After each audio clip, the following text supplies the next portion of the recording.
The sunshine has returned. It's shining brightly here at Glendale at Camelback Ranch, and the umpires have made their way to home plate. The lineup cards are being exchanged, and for the Dodgers, it's going to be Tony Gwynn Jr. He will lead things off here in the bright sunshine, and for Gwynn, he'll be the designated hitter for Don Mattingly's Dodgers here this afternoon. Mark Ellis getting the start at second base. Batting third and playing at first, James Loney. Jerry Sands will be in left field, and our first look at Sands in the cleanup spot. Juan Uribe will be at third base. Trent Olson starting in right field this afternoon. Doing the catching and batting seventh, Tim Federovich. Federovich will catch. Justin Sellers will start at shortstop. Matt Engel, left-handed hitting outfielder, will be in center field, and the Dodgers will use the designated hitter. And that'll be Gwynn, so Ted Lilly is on the mound. The Cubs, interestingly enough, will not use the designated hitter, so Matt Garza, who is going to start on the mound for them, will bat in the number 9 position. So at the last minute, some autographs are being signed here in the umpiring crew. Clint Fagan will work the plate this afternoon. He'll call the balls and strikes. Dan Bellino, Jim Reynolds, and Barry Larson will be the umpires on the base pass. So the Dodgers and the Cubs, as Charlie was saying earlier, split the games that they matched up last year during the regular season. So Dale Swaim with the Cubs, a very big offseason, a lot of different promises for this Cubs lineup. Here's the way that they will go. David DeJesus is in right field. Jeff Baker will bat second, play at second base. Starlin Castro, one of the bright stars, young stars at the major league level at shortstop. Blake DeWitt, the former Dodger, at third base. In center field, Marlon Byrd will get the start. Reed Johnson is in left. Wellington Castillo is going to do the catching.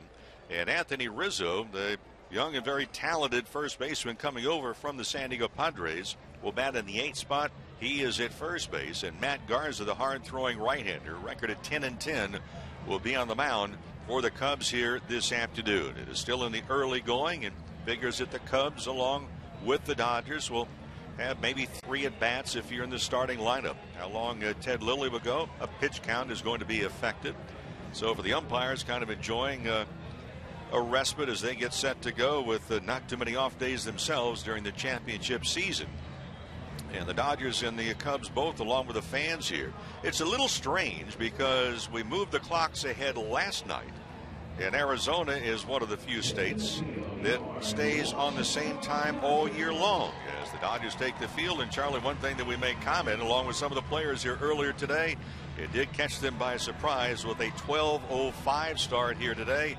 And do you change your clocks? Do you not change their clocks? Well, for Ted Lilly, he hopes to just have a good outing regardless of what time. The 36-year-old left-hander out of Torrance, California, 33 starts a year ago. A record of 12 up and 14 down, a 3.97 ERA. He has always been one of the game's better controlled pitchers. That's the good news. The bad news is he has served up an awful lot of home runs. Last year in 183 innings, 28 long balls off Lilly. But Ted, very important to this Dodger club this year. And the expectation is he'll throw about 45 pitches, give or take today.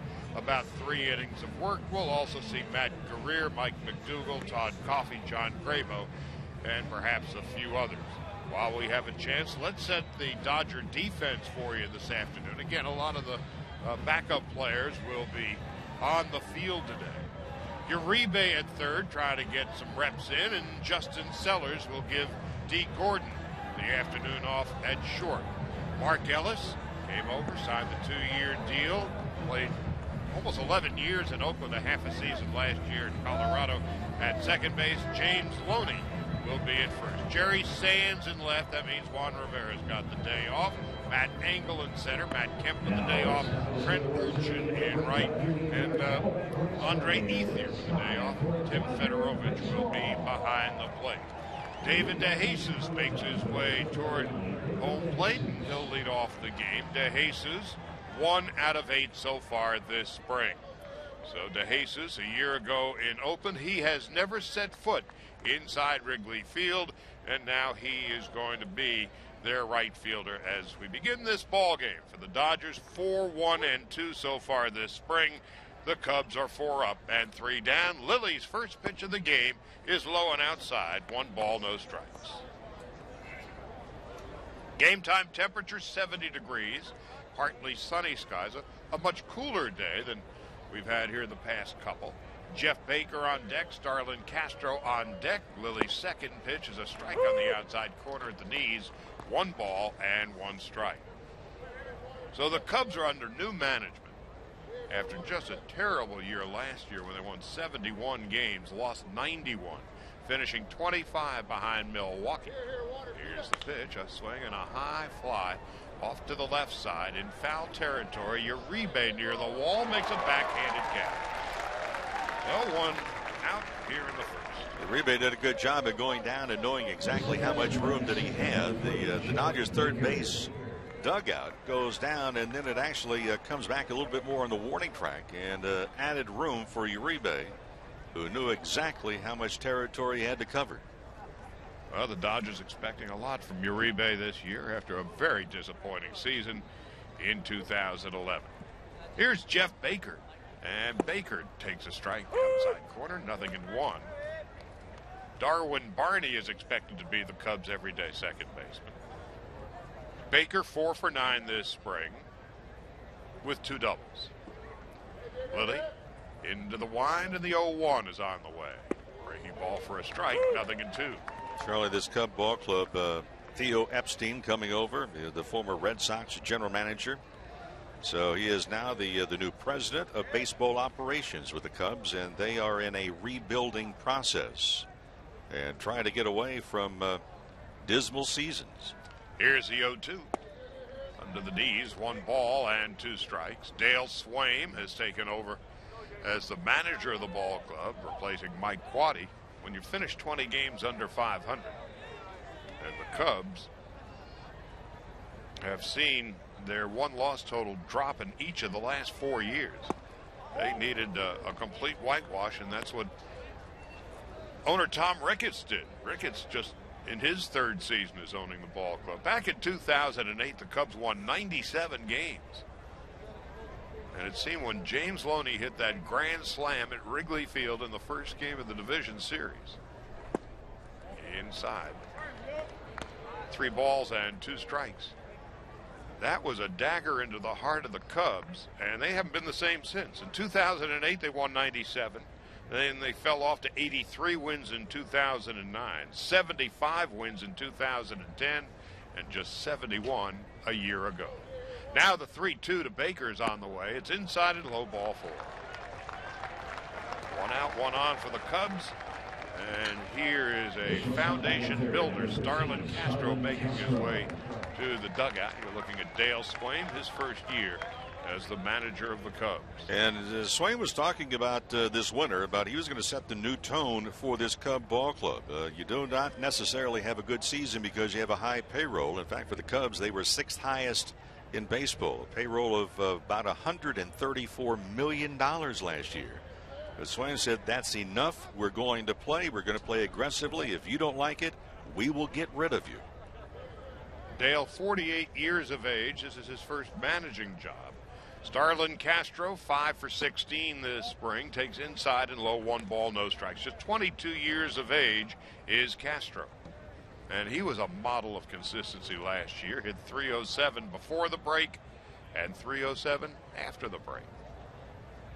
They figure that the second base shortstop combination of Darwin Barney and Starlin Castro is something around something they can build upon. Here's the 1-0. So set a throw over to first base, and Baker's back standing up. Blake DeWitt, the one-time Dodger, is on deck.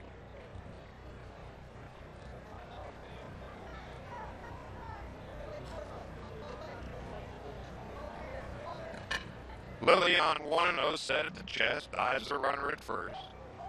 Taking all sorts of time, and not too much time, for the liking of Starlin Castro, who gets time from the home plate umpire, Clint Fagan. The thing about Castro is that some people that see him on a daily basis says it looks at times like his concentration disappears. There was a time last year he actually had his back turned to home plate as a pitch was crossing the plate. The 1-0 is a strike. 1 ball, 1 strike. But there's no question what he can do. Defensively, well, he shines very brightly. Last year, 207 hits. How significant was that? Well, he led the National League in hits and became the youngest player in history to do so in the National League. Out of the Dominican Republic, Starlin Castro. The 1-1 on the way is high. 2 balls and a strike.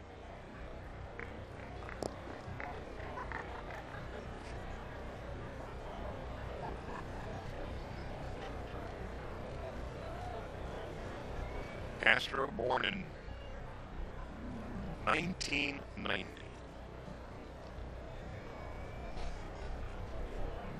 He already has 2 years under his belt at the major league level. Big swing and a miss. Lilly pulled the string. Castro way out in front, and it's 2-2. Well, that's a good field pitch for Ted Lilly to be getting over the plate, that changeup. Mentioned before, his last outing, that was here, he was roughed up with a couple of home runs. Did not have real good command inside and outside of the corners. Didn't throw any breaking stuff to speak of at all. Now Castro on 2-2. Swings and rolls it foul up the third baseline, headed toward the Dodger dugout. Starlin Castro, an all-star last year at the ripe old age of 21.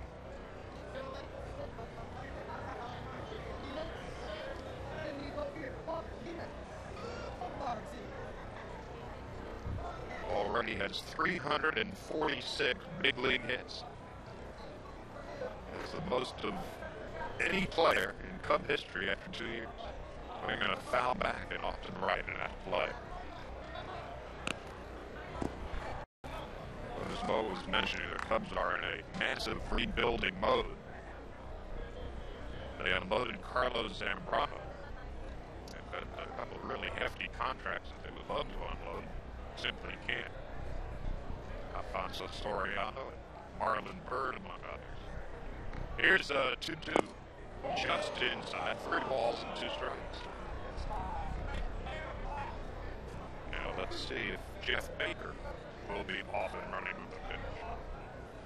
This is the second batter in a row that Lilly has gone a full count to. 3 balls and 2 strikes. And of course, one of the flies in Lilly's appointment is a runner standing run up, but not this time. Swinging a foul off to the left and out of play.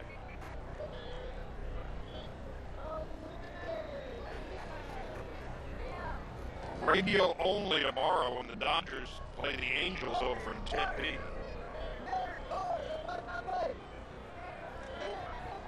AM 570 Fox Sports LA will be on the air at 12:30 for the pregame show. First pitch at 5 after 1.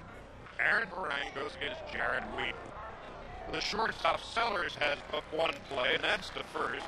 Baker will go to second with 2 out. Off and running on 3-2.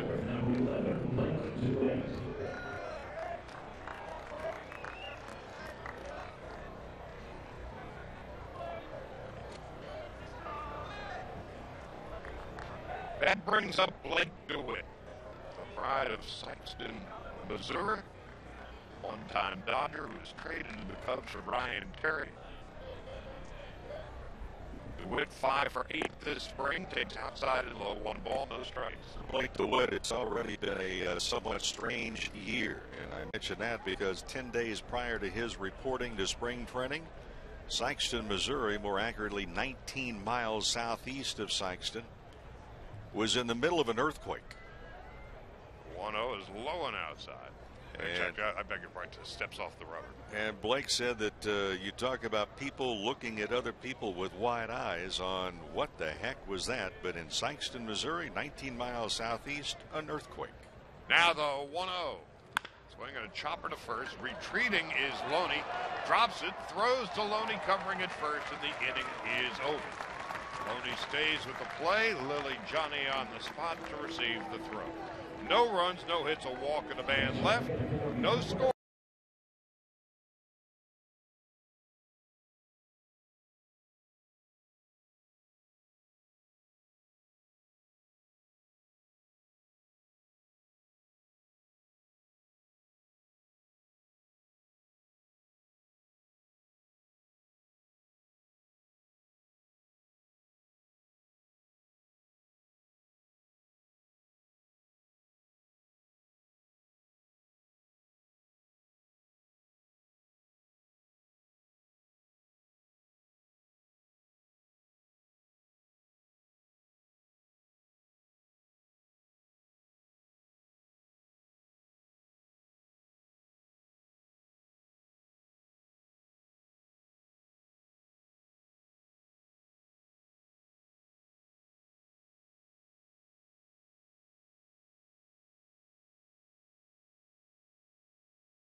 on this leisurely Sunday afternoon in Glendale, Arizona. About 20 minutes or so from downtown Phoenix. 70 degrees and the fans are laying back and enjoying themselves as 28-year-old right-hander Matt Garza will be facing this Dodger batting order this afternoon. Quinn and Mark Ellis and James Loney. Jerry Sands in the cleanup spot. Juan Uribe and Trent Olchen in right. Tim Fedorovich will catch. Justin Sellers in center field. And Matt Engel in center. Quinn, the designated hitter, so he's going to get some hacks this afternoon. The Cubs not using the DH. And that's the leisurely attitude of spring training.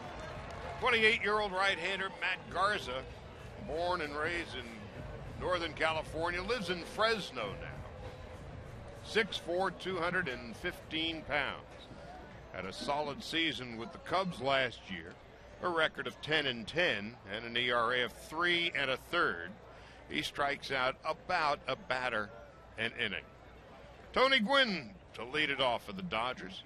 Tony is 2 for 8 this spring. Ellis and Loney to follow. Blake DeWitt on the grass at third. Anthony Rizzo even with the bag at first. Garza's first pitch is a fastball high and away. 1 ball and no strikes.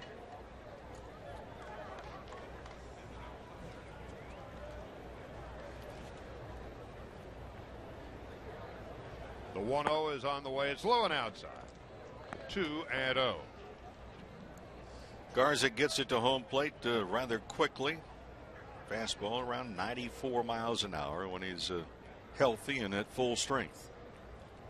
A swing and a miss by Tony. It's 2 balls and 1 strike. And that was a little cut fastball. You can see it come in. For Garza, he's one of those guys, too, Charlie, you have a tendency, I think, as hitters, to sit back and say, well, he has a somewhat deliberate motion, rather fluid motion, that a lot of hitters really undervalue that fastball and its velocity. The 2-1 is a swing and a foul off to the left and out of play. 2-2. Cubs failed to score in the top of the first. Ted Lilly threw 20 pitches. He'll probably get about 45 or so, and the hope is he'll get 3 innings of work today. About the same for Garza, who goes about his business entirely differently than Lilly does. And a swing and a ground ball to the right side. On the outfield grass, Jeff Baker's throw is just in time. The question was, could Anthony Rizzo, the first baseman, keep his foot on the bag? And he did. Boy, Rizzo looked like a fish out of water at first base in DeWitt. But once Rizzo, he goes to the bag, slips, falls down, and somehow still keeps his right foot on the bag. So a little treacherous as far as the footing at first base. No style points for Rizzo, but an out for the Cubs as Mark Ellis steps into the batter's box. Ellis is 3 for 10 with a couple of RBIs. And Mark takes a strike, and it's 0-1. Coming up about the 5th inning today, Ned Colletti will be joining us for an inning or two, and we'll get a State of the Union to the Dodgers after the first week or so of spring. Here's the 0-1. Ellis with a ground ball rolled to short. Castro to his left, picks it up, throws at Ellis, quickly 2 out. Yeah, there's that fastball we're talking about with Garza. That time kind of tailed it in on the hands of Ellis, and Ellis got jammed thoroughly. So for Garza, it's going to be interesting. Depending upon the direction that the Cubs go, they have him under their control for another 2 years, having come over in a deal last year. So which way are they going to go? Garza coming over the trade with Tampa Bay. But he's a guy that could figure to be in their mode. But are they going to dump salary and look for a rebuilding situation? And a ball outside and low to James Loney. 1 ball, no strikes. Garza came up in the Twins organization, then on to Tampa, and now with the Cubs. Big hard-throwing right-hander. The 1-0 on the way to Loney is a strike, and it's 1-1. James is 2 for 8 this spring. James beginning his 5th full season in the big leagues. Now the 1-1 swing and a miss. And It's 1 ball, 2 strikes. There's that off-balance swing we've talked about with James Loney. Last year, he had a tendency to get on the front side, hit off the top of it. That time, there was movement, and his backside was really headed towards the first base bag. It was an off-balance swing. Talking with Dave Hansen on the pregame show on the radio side, and afterwards we talked about Loney. Said James comes in with a much better balance in his swing overall. The 1-2, swinging a ground ball to the right side, and Baker again from the outfield grass to his left, picks it up, throws Loney out. A 1-2-3 inning for Garza. The Dodgers go quietly in the first. No scores. We head to the second. All your life you've been trading up.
Will lead it off for the Cubs on this lovely Sunday afternoon in the Valley of the Sun. Bird was hit in the face with a pitch last year and still was able to bounce back and have a 276 season. 9 home runs, 35 runs batted in. Came up with the Phillies, did Marlin. And so he still lives in New Jersey. And he fouls it off to the left and into the Dodger dugout. That scattered a few of the Dodger fellas. 1 ball and 1 strike. Remarkable. Bird came back from that fractured cheekbone, and once he finally got back, he had a 51-game stretch from about the first week in July through end of August. He was red hot. 1-1 is a ground ball foul up the third base line, and it's 1-2.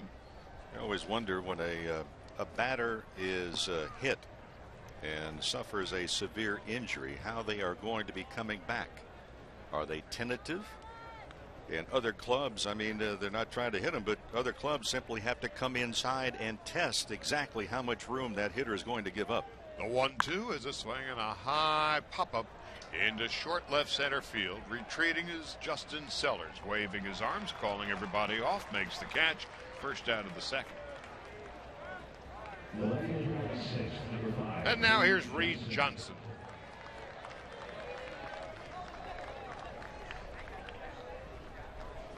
Well, Reed, of course, played with the Dodgers in 2010.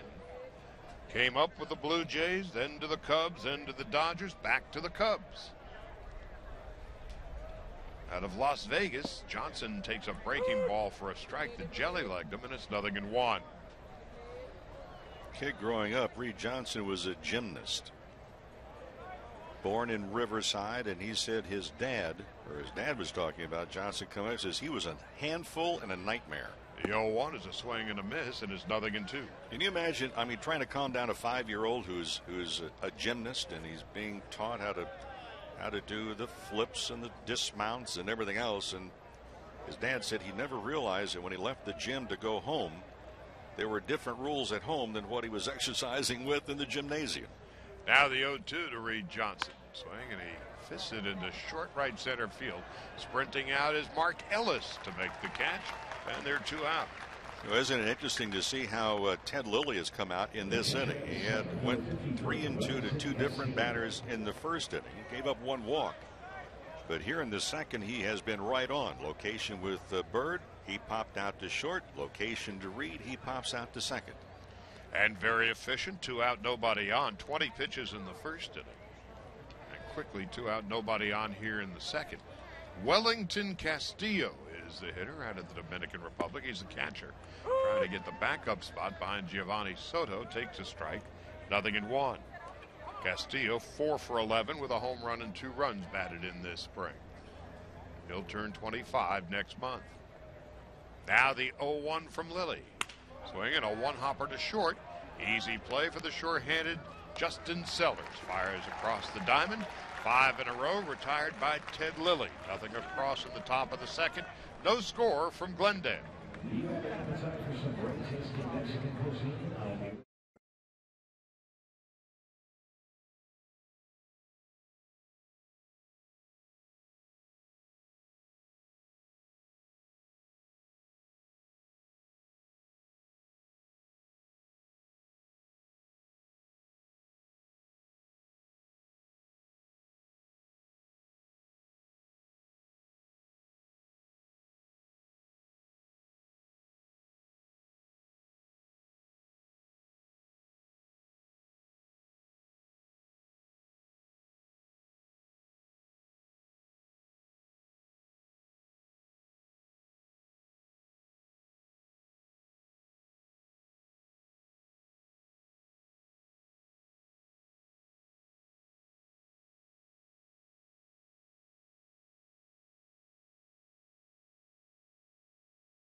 Well, 5 in a row retired by Ted Lilly. Needed 9 pitches, 8 of them for strikes in the second.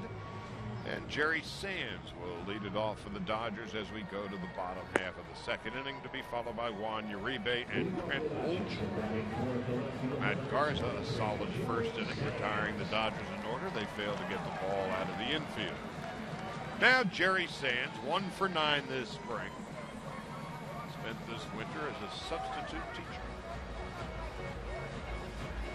Well, the guess is he has probably served as a substitute teacher for the last time. Sands had a difficult first outing with the Dodgers last year, but after his call-up, showed that he belongs. Now, the question about Sands, who's just 24. Garza deals, swing and a miss, 0-1. Will he be better served as the 5th outfielder at the major league level, or perhaps 4th, or to go to AAA and play every day? One of the decisions that Coletti and his crew will have to wrestle with as Sands fouls it off to the left. Is 0-2. Well, Sands has spread out that stance, very wide stance, kind of picks up the front side and then puts the foot right back down. But where he was really shining last year was his success against left-handed pitchers. Much more so than righties. Hit .367 against lefties and a ball inside, 1-2. I think he also got away from his big strength last year too, Charlie. If you remember when he first came up, he was a wizard at driving the ball to right center field. Well, he got a little pull conscious. The 1-2, the inside and high, 2-2. And he became pull conscious because clubs kept throwing the ball away from him. Sands would make the adjustment, go to right center field, hit it down the right field line. and then he became inside conscious and started to pull off the ball. The 2-2 is outside and low, blocked in the dirt by Wellington Castillo. It's 3-2. That's why getting here is not the end of the road. And by here is the major league level. Staying here is what's difficult because other ball clubs, they have advanced scouts. We counted 16 scouts today, and other clubs make adjustments to you. Garza deals, and there's a line drive into right center field for a base hit. When Sands is going right, that's where he hits it. Well, that's the strong suit for Jerry Sands. Abandoned the cleanup spot today, more so out of convenience for Don Mattingly. But when he goes the other way, he's got a much better opportunity.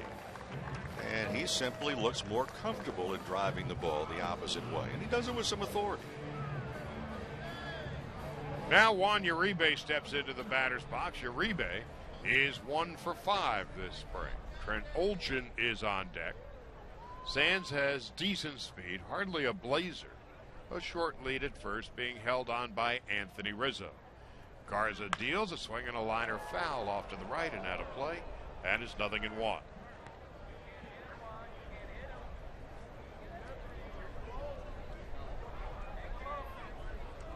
Uribe is one of those guys that he needs to find himself. He was in and out of the lineup because of injuries last year and not on a consistent basis. And for Don Mattingly, he wants him to settle in and say, look, you're going to be our third baseman. That's the only place you're going to be this year. Here's the 0-1. Sands is off and running, and Uribe gets hit by a pitch. So the Dodgers have first and second, and nobody out.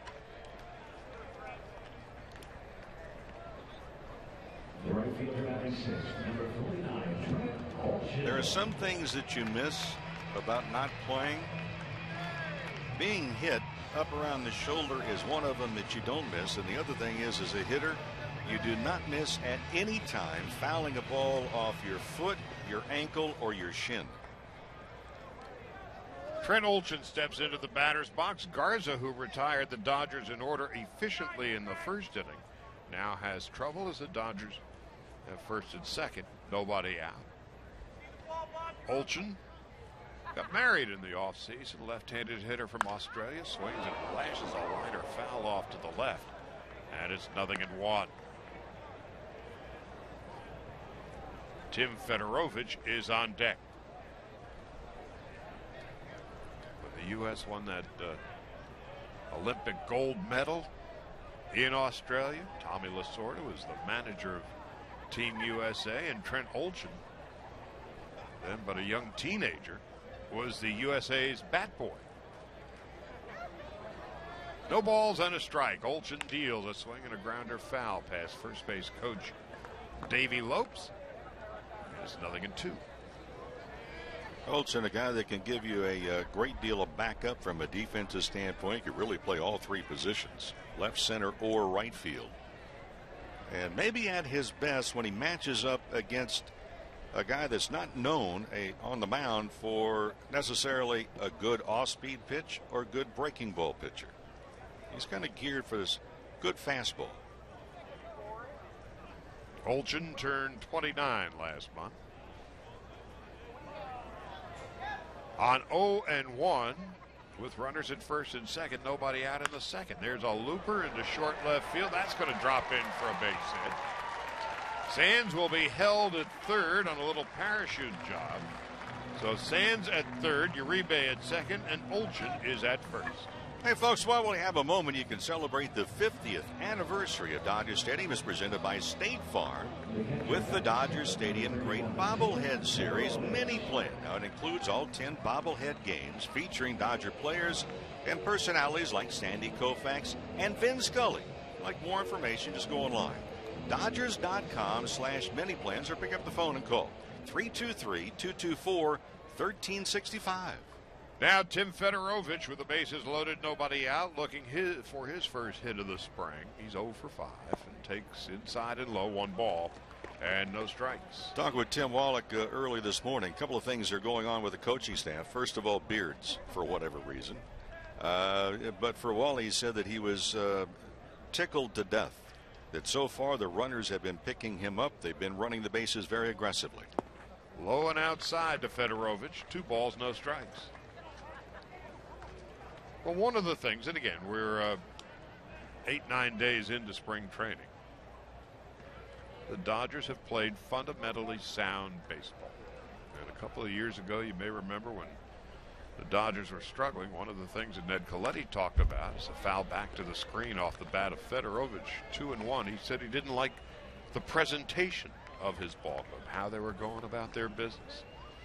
Well, this so far this spring, and again, we see them early in the morning getting ready on the various fields, and then the product of their play in the afternoon.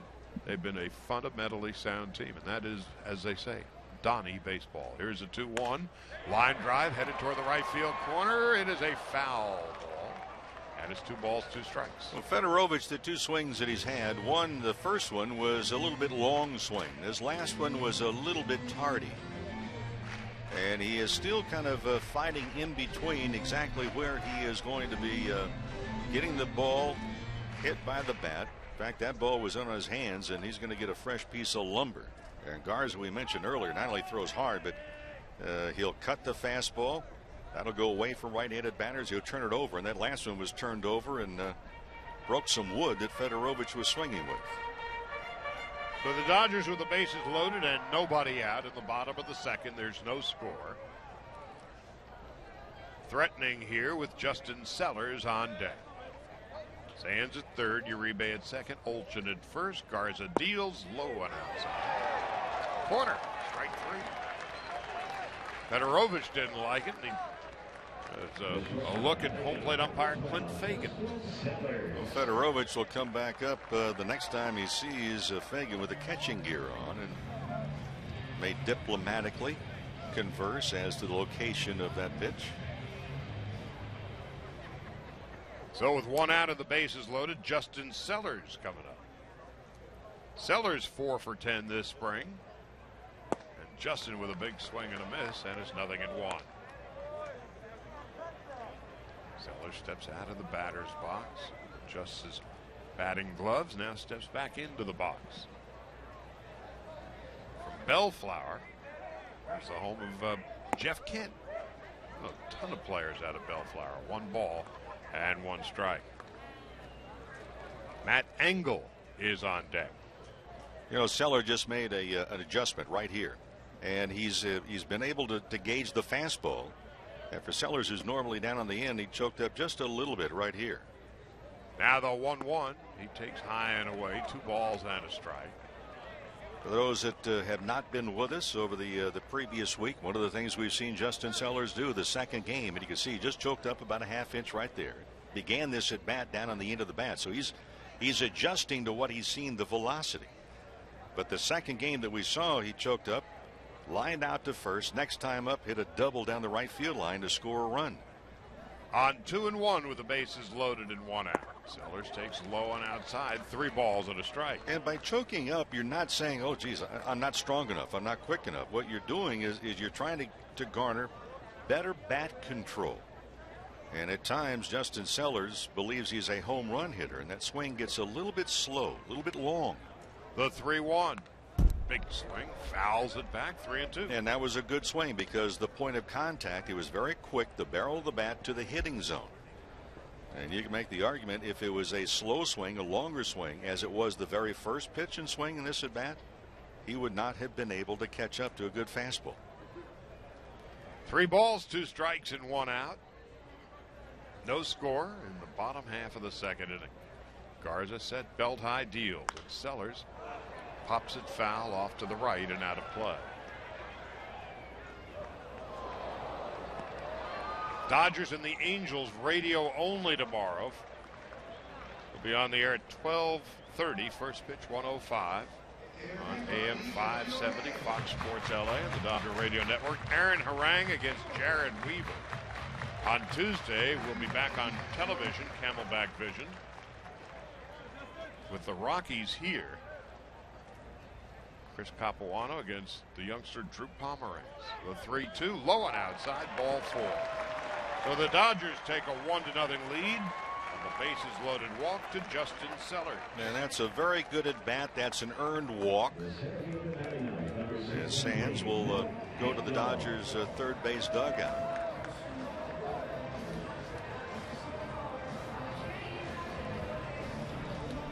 Matt Engel heads toward the batter's box while the catcher, Wellington Castillo, visits with Matt Garza.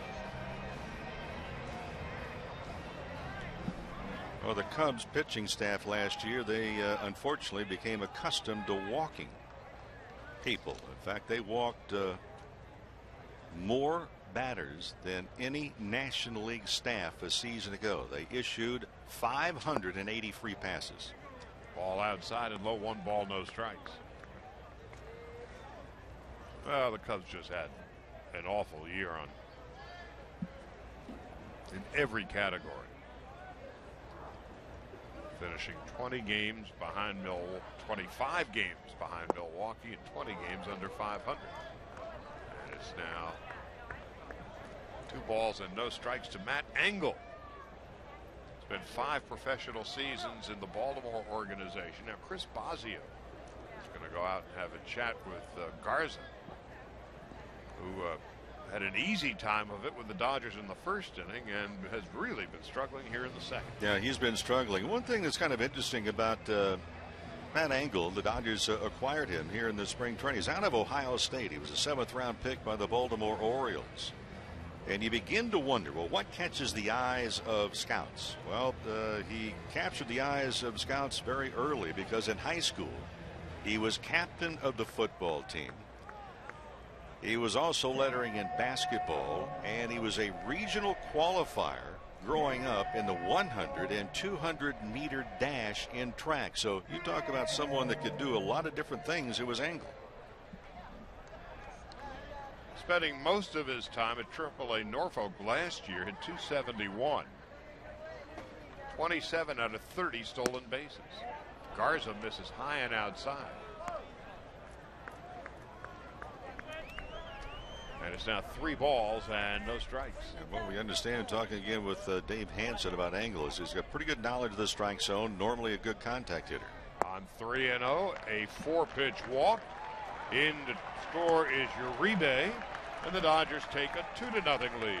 Engel walks with the bases loaded.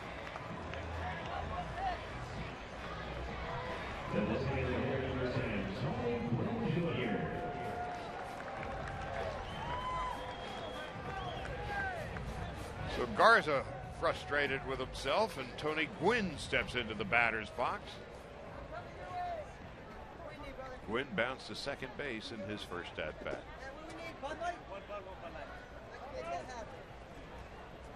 Glad to hear that Tony's dad is recuperating nicely. Amazing how many sons of former major leaguers are on this Dodger team as Gwynn takes a strike, 0-1.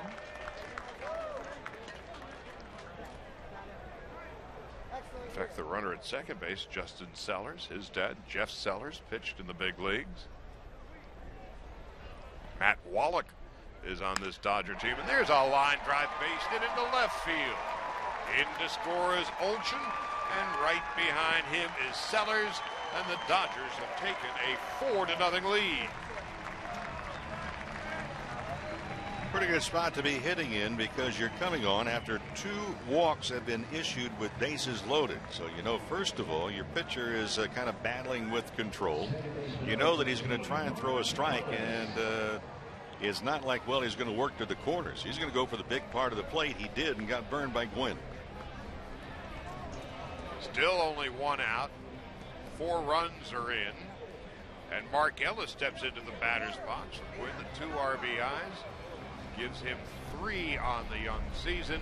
And Matt Garza's day is prematurely done, as Dale Swaim is going to come and get him. So we're going to take a break. The Dodgers with a 4-0 lead. We'll be back to Camelback Ranch after this.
second inning, helped by 2 walks, a hit batsman, and a 2 RBI single by Tony Gwynn. And so Matt Garza's day is over and out.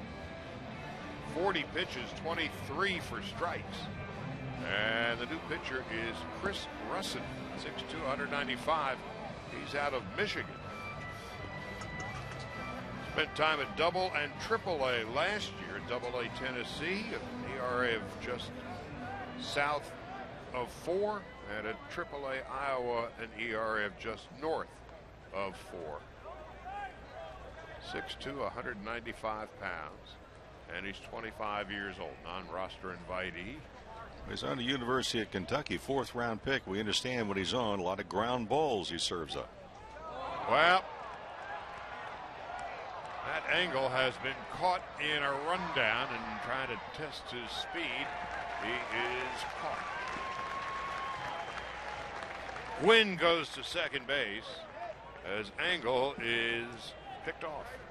Well, already we're seeing a little bit from Dale Swain, the new manager of the Chicago Cubs, and that's an ideal time, in my estimation, in trying to pick somebody off. You're kind of lulled into, okay, here's a relief pitcher, let's get through the inning.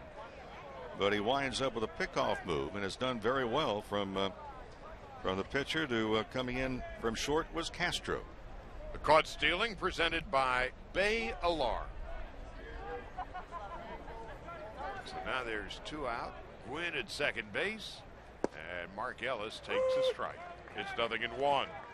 Ellis bounced to short in his first at bat. James Loney on deck.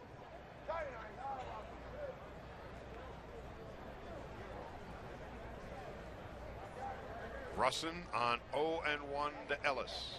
He's on the way. Swinging a ground ball, slowly hit to short. Easy play for Castro. Throws low to Rizzo. Makes the play, and the inning is over. But the Dodgers come up with 4 runs and 3 hits and leave 1. As we go to the 3rd, they lead the Cubs 4-0. The Chevy Cruze Echo also offers 42 mpg on the high.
A 6'3", 220-pound Floridian Anthony Rizzo will lead it off for the Cubs as we go to the 2nd inning. Dodger fans, young and old, large and small, in attendance today on this spotless 70-degree Sunday afternoon. Rizzo takes a strike, and it's 0-1, 3 for 11. One of the first moves that Theo Epstein made when he took over the presidency of the Cubs was to get Rizzo and a ball under the knees. He drafted him back in 2007 with the Red Sox. But then Rizzo was sent on to San Diego in the deal that would send Adrian Gonzalez to Boston. Now the 1-1, and Rizzo takes a strike on the outside corner, 1-2. Rizzo has power. He showed it again last year in the Pacific Coast League down in Tucson. 20 home runs in 93 games. Did not do much at all at the major league level. The 1-2. Swing, and he drills one foul down the right field line. But he has the power. He's also hit home runs in other seasons. And the question is going to be how long it's going to take him to develop in consistency. But there's no question as to his power. Left-handed hitter Brian LaHair, at least, is expected to be the Cubs opening day starter at first base. The 1-2, it's high. 2-2. Yeah, they've got some talent at first. LaHair was the Pacific Coast League MVP, led the minor leagues with 38 home runs last year. So they've got two young guys with power over at the first base position. On 2-2. A high pop-up into short left field, sprinting toward the line, and it drifts foul and out of play. Sands gave chase, and so did Justin Sellers. A pinch hitter on deck, Dave Sappelt.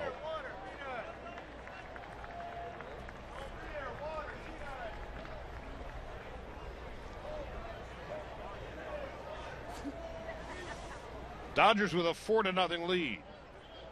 As Matt Garza pitched a solid first inning and came undone for him in the second inning. 2 walks, a hit batsman, and 3 base hits. Now the 2-2. Rizzo takes low on outside, 3-2. Rizzo's a good guy too, Charlie, to say nice things about. And the reason is his father was once a professional wrestler.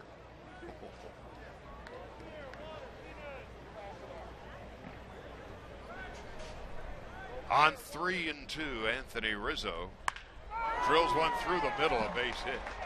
A screaming line drive past Ted Lilly into center field. And now the pinch hitter, Dave Sappelt.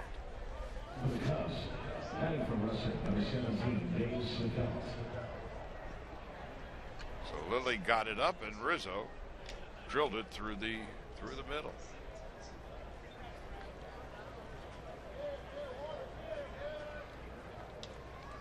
Sappelt, born in Buffalo, lives in Myrtle Beach, South Carolina, takes a strike and is 0-1.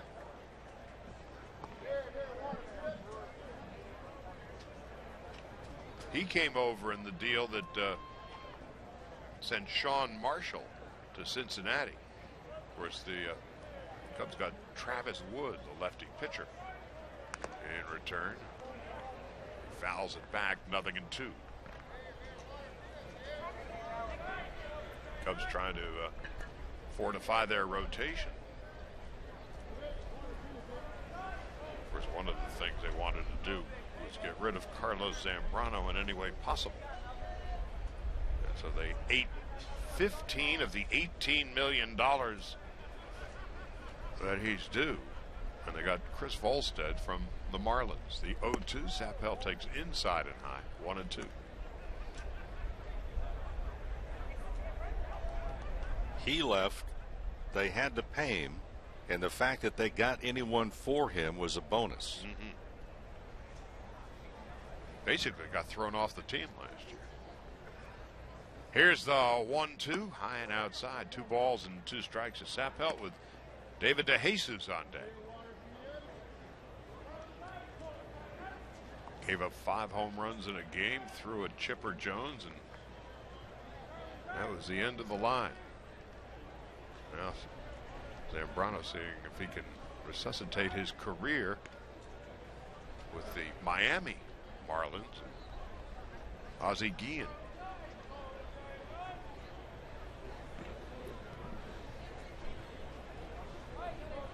So on 3-2, nobody out. Dodgers lead 4-0 in the top of the third. Rizzo doesn't have a whole lot of speed, so you don't expect he's going anywhere. But he is. Swinging a ground ball to short. The throw to second is not going to be in time, but the throw to first is, and that keeps him out of the double play.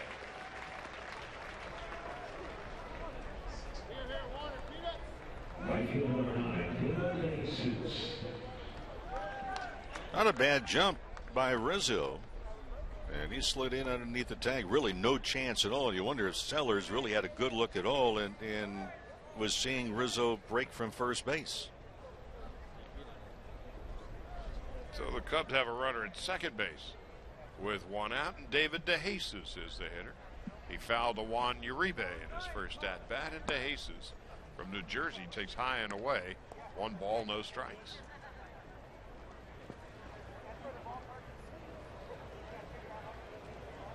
Jeff Baker is on deck. DeJesus now 32. The 1-0 takes high. And it's 2 balls and no strikes. Played in Oakland last year. And prior to that, spent his entire career in the Kansas City organization. Career .284 hitter. He's a Rutgers guy. The 2-0. Just inside, hit him. So the Cubs now have first and second with 1 out, and Baker coming up. So Lilly has walked a batter and hit a batter. The Dodgers lead 4-0 with 1 out in the top of the 4th.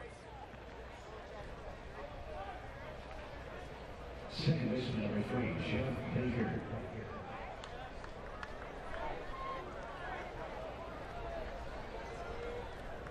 Baker came up in the Colorado organization.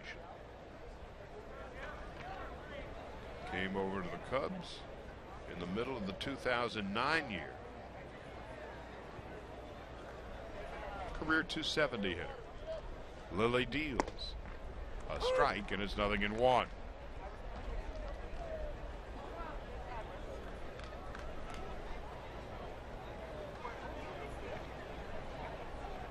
Baker's dad was in the military. He was born in West Germany. His dad used to install missile defense systems. Here's the 0-1. A throw down to first base from Fedorovich is just a little bit late. DeJesus back head first safely. So his family traveling around said as a kid they lived in 9 different cities. It began in Germany, so he hopscotched around the world. Hey, what's your dad, a rocket scientist? Well, a matter of fact, close, he yeah. is.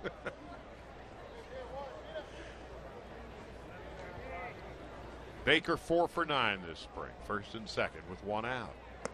Breaking ball high. Seemed like Lilly had much of a feel on that pitch at all. 1-1. Well,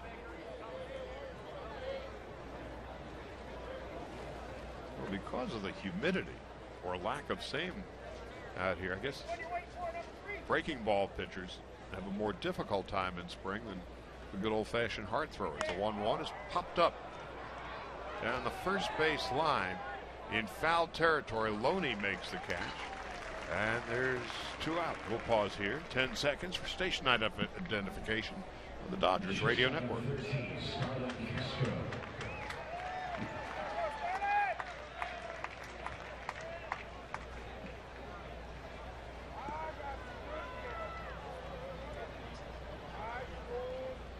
Charlie Steiner, Rick Monday from Camelback Ranch, Glendale. The Dodgers and the Cubs. Cubs have 2 on and 2 out in the top of the 4th. The Dodgers with a 4-0 lead. And the young star Starlin Castro steps into the batter's box. 5 for 17 now. And he takes a strike. It's 0-1. He bounced to short in his first at-bat. Blake DeWitt is on deck.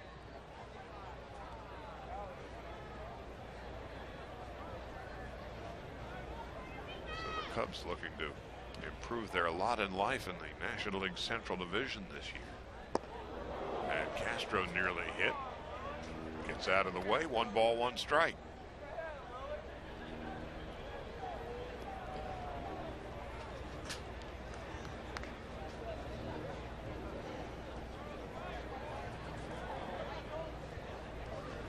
The Brewers, of course, have a new look. Minus Prince Fielder. And the Astros will be playing in the Central Division for the last time. Like Dusty Baker's club is going to be solid. And the Pirates are, well, the Pirates. Now the 1-1. Hard ground ball foul past third base coach Pat Listash. And it's 1-2. The Pirates have a record on the line, the most consecutive seasons without a winning season. Not exactly the type of record that you want to have, but that's the reality of it.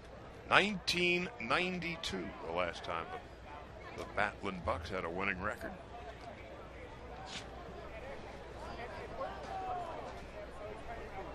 One ball, two strikes, and two out.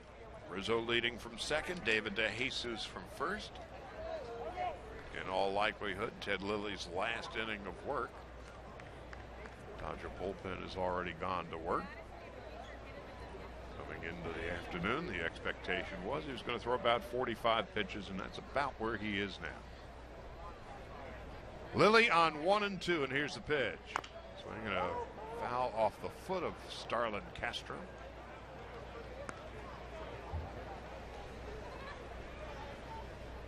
Tim Fedorovich is going to go out and have a chat with Lilly. As Mo said, there's not a worse feeling in the world than fouling a ball right off your foot.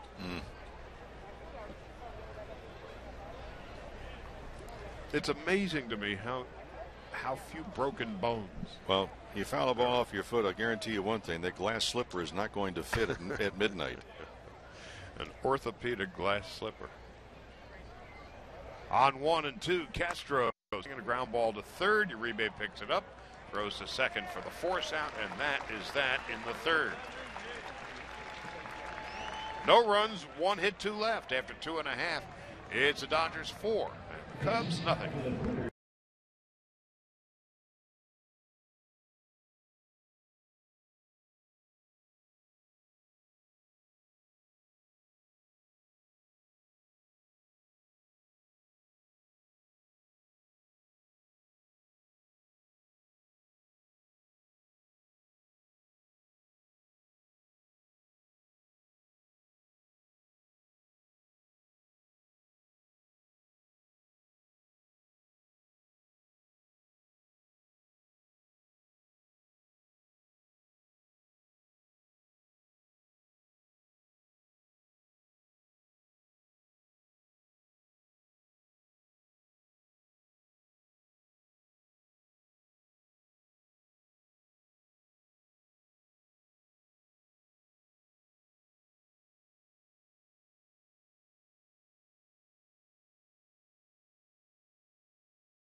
Don Mattingly beginning his second season as the manager of the Los Angeles Dodgers. We've been talking about it now over the first week of the new season.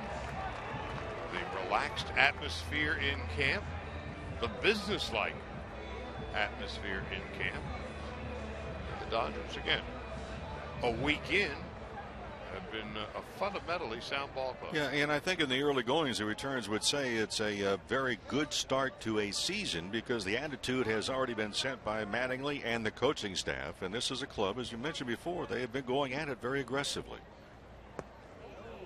Pitch in the dirt, one ball, no strikes. And Andy Sonnenstein, the third pitcher used. So we are going to see a great number of Cub pitchers, as it looks like. Big right-hander out of Ohio.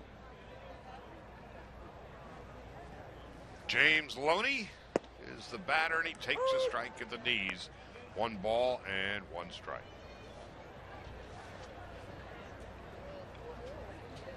Sonnenstein, in his first year with the Cubs, came over from Tampa. The ball upstairs and outside. 2-1 to Loney, who bounced to second base in his first at-bat.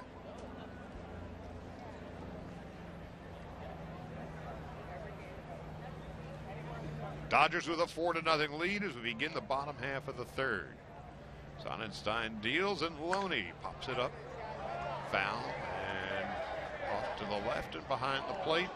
Count is 2-2. Well, a lot of clubs last year against James Loney, who still had the average at 288 and a little bit more power in the 12 home runs. But we saw some clubs, Charlie, that started to pitch to him, working up and in with good hard stuff, and then go a lot of off-speed pitches, and caught him out on his front foot a little bit too often. The 2-2. Inside and low, 3-2. You're watching Camelback Vision as the Dodgers and Cubs are having at it. Live from Camelback Ranch here in Glendale, Arizona. Loney and Sands and Uribe to bat at the bottom of the third, and James up a big rip fouls it back to the screen.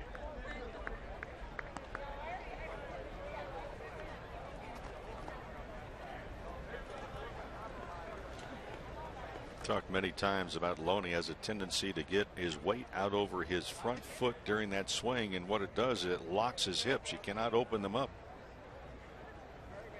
James with a hard ground ball base hit into right field. A scorcher past the diving Jeff Baker. So Loney is aboard, leading off the bottom of the third. And that's the fluid swing of James Loney. Maybe attacks the ball a little bit better down, and that one about thigh high. But a very fluid swing, not fighting against himself mechanically. Jerry Sands steps into the batter's box. Sands with a base hit in his first at-bat. The single for Loney, the 4th hit of the day for the Dodgers. Sands single to right in his first at-bat, takes a strike, and it's 0-1.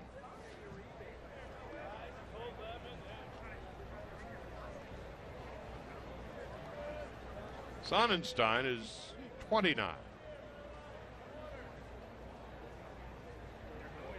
Grew up in Barberton, Ohio, just outside Cleveland.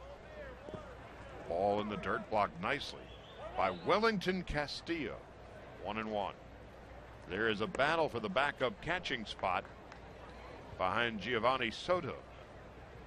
And Castillo at the moment appears to have the leg up. But again, a lot can happen in 3 weeks. And Giovanni Soto has been a bit of a mystery. Came up at an outstanding rookie season, but that to this point has been the highlight of his career, his first year. 1-1, Loney back standing up. Throw over. Being held on by Anthony Rizzo. Jerry Sands, who singled to right and scored in his first at-bat, is 2 for 10 this spring. Now the 1-1, there goes Loney. A foul off to the right and out of play.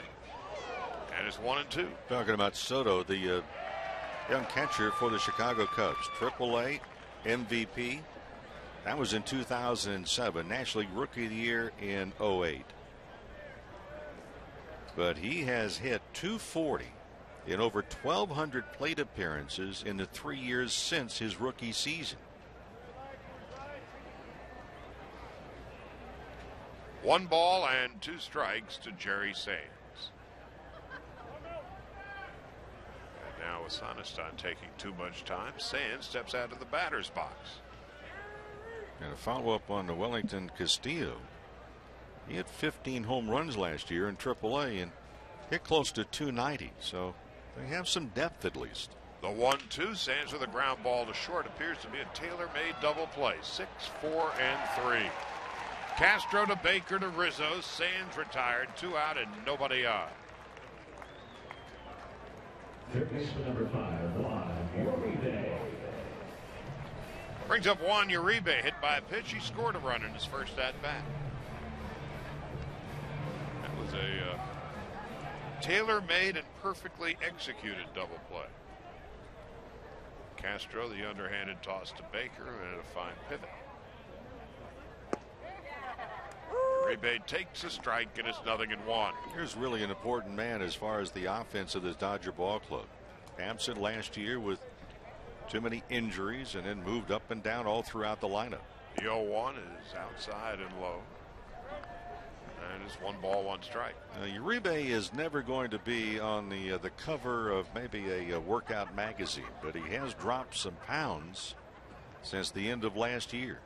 The 1-1. Swing and a miss. 1 ball, 2 strikes. But his swing, and evident by this last swing that he took, is somewhat one-dimensional. There is no volume control as far as the loudness of his swing. It's full blast all times. Now the 1-2, and Uribe takes high and outside, 2 balls and 2 strikes. Doesn't walk very often. One of the things when right, Uribe has always been a very good clutch hitter. Here's the 2-2. High and inside, 3-2. But when you hit 204 as he did last year, that certainly went against the grain. What's really crazy, Charlie, is you look at the average: 60 strikeouts and 270 at bats. But you need more at bats. 77 games, but part of that infield last year that was really banged up. The 3-2, a foul back and off to our left.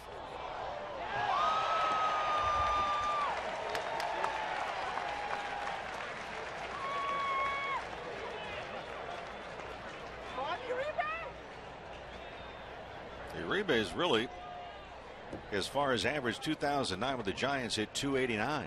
That's really the tops that he's had. The 3-2, Sonnenstein deals, and Uribe pops it up, foul off to the left. Third baseman Blake DeWitt runs out of room. It's about a half a dozen rows back beyond the Dodger dugout.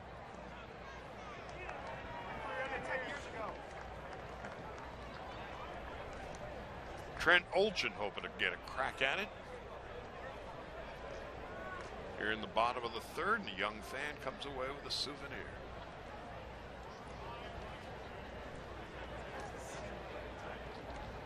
Again, the 3-2 is on the way, and swing and a miss, and that ends the inning. Uribe goes down on strikes. No runs, 1 hit, nobody left. Dodgers 4-0 as we head to the 4th.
On this gorgeous day in the Valley of the Sun, coming to you from Camelback Ranch in Glendale. Nice crowd on hand as the Dodgers have a 4-0 lead And this crowd is about to watch the work of Matt Guerrier, making his second outing of the spring. He'll be facing Blake DeWitt, Marlon Byrd, and Reed Johnson. 4 runs, 4 hits for the Dodgers, no runs and a hit for the Cubs. Guerrier's first pitch is outside and low, 1 ball and no strikes.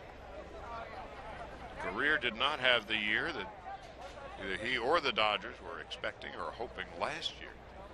And a fastball outside. 2 balls and no strikes.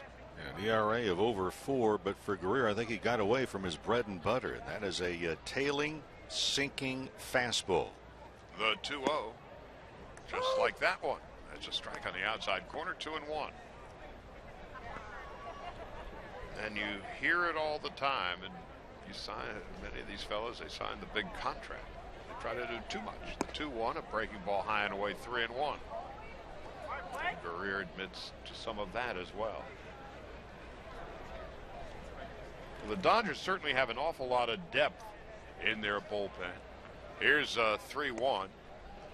Outside a low ball 4. A leadoff walk to Blake DeWitt.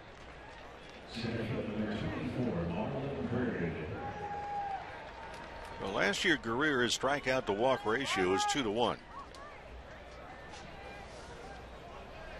And in fact, not quite that. Not anywhere close to it. 59 strikeouts after further review, but walked 50. So that ratio is not where it needs to be. And that's something that got him into trouble. So, you know, he's got to get that ball down, use the sinker. He got a lot of ground balls. An ERA of a shade over 4 last year.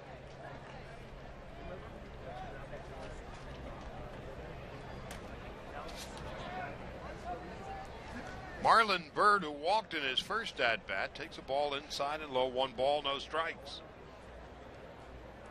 Byrd popped to short in his first at-bat. Guerrier deals low and inside, 2-0.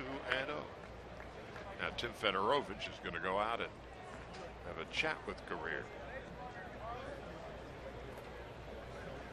6 of his first 7 pitches have missed the strike zone. And for those of you keeping score at home, Valley View Casino and Hotel's Colossal Coin Jackpot is currently at $197,863.05. Details at valleyviewcasino.com. 2 balls and no strikes to Byrd. Strike on the outside corner. And it's now 2-1. Reed Johnson on deck.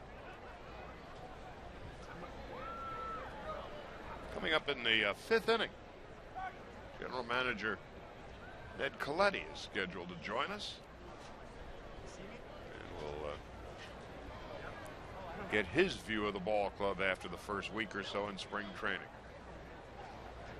2 balls and a strike. Guerrier set at the belt and deals, and Byrd takes inside 3-1. So Guerrier having control issues. Dodgers begin the regular season in San Diego on Thursday, April the 5th, a 4-game series with the Padres. And by the end of the second week of the season, the Dodgers and Padres will have met 7 times. The 4-game series that the Dodgers open at Petco. And the Dodger home opener on Tuesday, April the 10th, 3 with the Pirates. And then the first weekend at Dodger Stadium, 3 more with the Padres before the Dodgers hit the road. Now on 3-2, let's see if the runner goes. Stays put. Byrd with a grounder foul up the third baseline, headed toward the Dodger dugout. Keep fighting them off.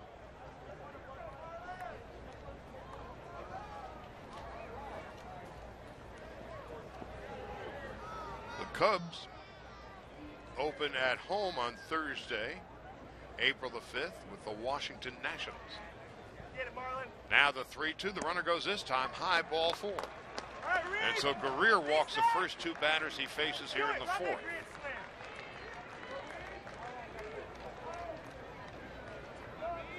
Left field number 5, Reed Johnson. Now Reed Johnson steps into the batter's box. He popped to second base in his first at-bat.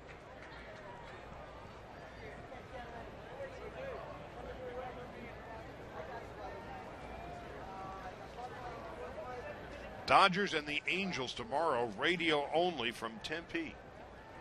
We'll be on the air at 12:30. First pitch at 1:05.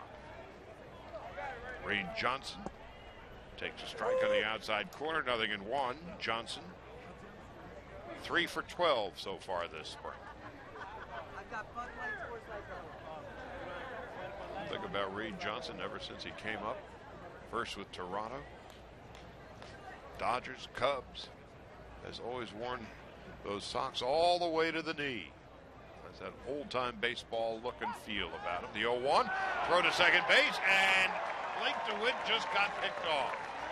Justin Sellers, the shortstop, coming in from the blind side. A perfect throw from Guerrier, and DeWitt is picked off. Well, a couple of things that tells you. First of all, everybody's playing heads up, looking for signs, looking for signals. Cubs had already picked off a man. Chris Russin, as he came into the ball game, and a good throw back to the second base bag by Guerrier. No balls and a strike to Reed Johnson. Outside, 1-1. Wellington Castillo is on deck. That pickoff takes so many pieces of the puzzle to have to be perfectly done. 1 ball and 1 strike. Swing and a miss on a fastball, up and away, 1-2. Now, who makes the call on a pickoff like that? Is that a communication play between the pitcher and the shortstop, or does Fedorovich make the call? Well, the Dodgers, it depends on how they're going to be doing it, not giving away any trade secrets, but so many times it's called from the dugout, relayed to the catcher, and then the catcher has to make sure both the pitcher and either the shortstop or second baseman pick it up. On 1-2, it's low.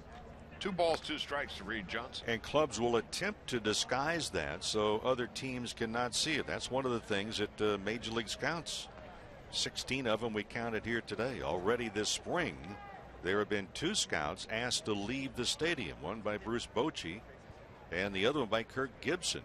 The scouts were in the stands early as they were working infield practice. On 2-2, high and inside, 3-2. They weren't asked to leave during the game, but before the gates opened, about 10 o'clock, 10:30 in the Yeah. morning, and then they finally said no. They checked with Major League Baseball and said no, the scouts can be in. If they are working out on the field, the scouts can be there. It was not in the stadium where the gates were open and fans were there. It was earlier, much earlier, and the scouts were here. Again, the 3-2. Guerrier deals high and inside, ball 4. So Matt Guerrier has faced 3 batters, and all 3 of them, he'd be in much bigger trouble. As you take a look at the scouts, busy taking their notes. And now Rick Honeycutt's going to go out and try to settle down Guerrier. They've got 16 scouts, and they're really sharp. But the thing I've not figured out, why don't they just pool a radar gun? But they all have the radar guns, are all jotting down things. And you might be wondering, well, why are scouts here in spring training? Well, remember, during spring training, there's a period of time if you're trying to prove your ball club. Do you pick up a player? You can only keep so many players under your control. There's going to be opportunities to pick some up here and there.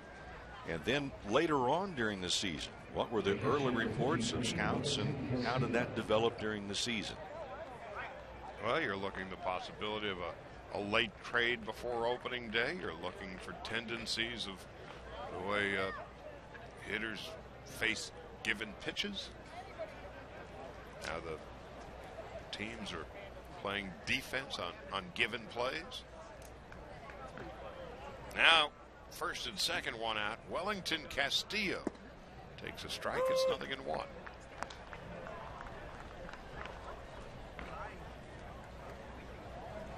Of course, the Dodgers will be opening in San Diego. So you've got we'll be seeing a lot of the Padres scouts over the next couple of weeks. Same thing with the Pirates.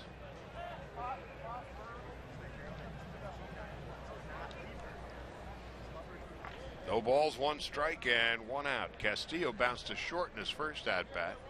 Guerrier delivers a strike, and it's 0-2. Guerrier trying to find his sea legs out here.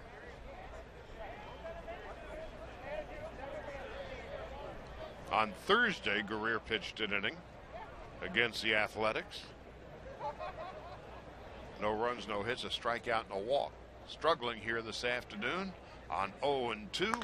Swinging a ground ball foul down the third baseline off the bat of Wellington Castillo. Castillo originally did not want to catch as a kid growing up in the Dominican Republic. There was a Philadelphia Phillies scout that talked to him privately and said, look, you need to figure out what's going to best suit you if you want to make it to the big leagues, and you might want to try catching. He told the scout, I don't want to catch. The 0-2 swung on and missed, strike 3. Breaking ball. Guerrier took something off. Castillo came out of his shoes and came up empty. There's 2 out. Yeah, a bit of an uncontrolled swing with 2 strikes, and Guerrier gets it on the breaking ball. And Castillo, who finally did relent and say no, catching is not a bad opportunity. Well, Guerrier knows he got away with a breaking ball out of the plate right there, and it was elevated. So now 2 out, and Anthony Rizzo steps into the batter's box. Rizzo, a single into center field in his first at-bat, the only hit for the Cubs so far, as Guerrier misses high again. 1 ball, no strikes. Pick him up, Rizzo. Let's do it, Rizzo.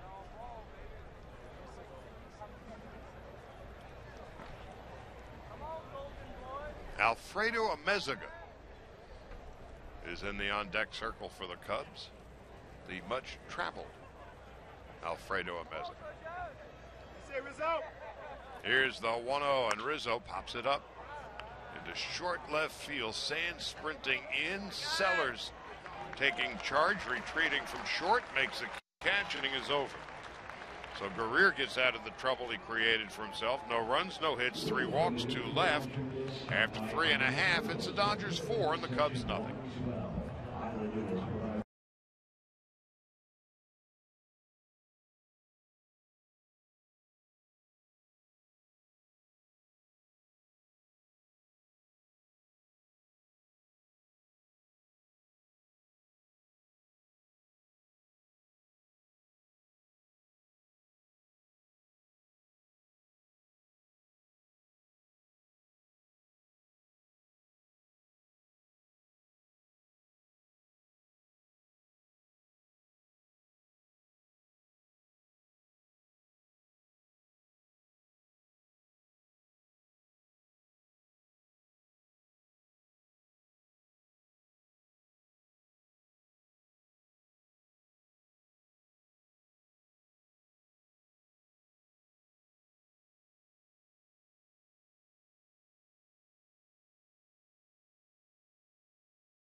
Dodger fans, are you a member of the Clipper Nation or always wanted to be a Jedi? Love the Bruins or Trojans? Well, you are in luck. The Dodgers may just have the perfect special ticket package plan for you. So find the ticket packages that fit you best. Why not visit online, Dodgers.com/ticketpacks. For the Cubs, now pitching number 75, Ryan Seeley.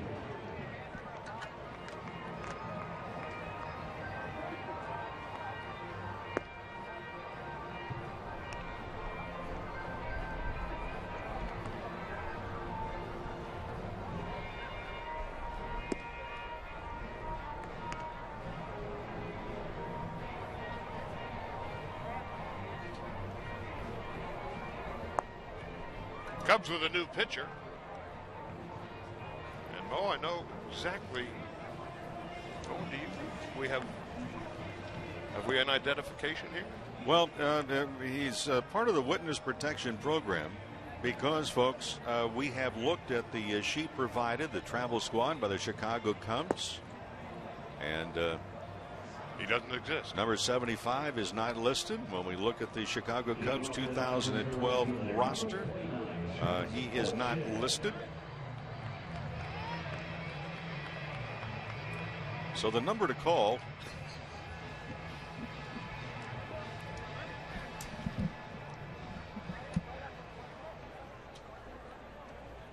and we are checking. Efforting. Yes. We're efforting, and we're really trying to find out who it is. And as soon as we do. It is a nice young fellow. Trent Olchen is couldn't care less who it is as he bounces a single into center field to begin the fourth inning.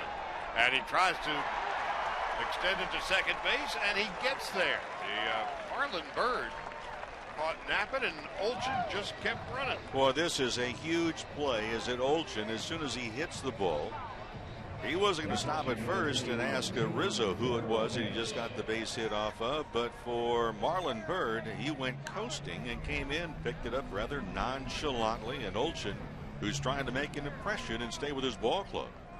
A very gutsy and a very heads-up sliding double. We have an identity. Ryan Searle is the new pitcher. And that's not the first time it's ever happened in spring, and it won't be the last. No, it may not be the last time today. Well, now let's try to find out a little more about Ryan Searle, who was not listed anywhere. Here he is. Ryan Searle is from Australia. Well, wouldn't you know it, there's a swing and a ground ball foul up the third baseline off the bat of Tim Fedorovich. That is no balls and one strike. Trent so Olchen knew who he was. Yeah, certainly better than we did. He knew what was coming. Searle will turn 23 in June.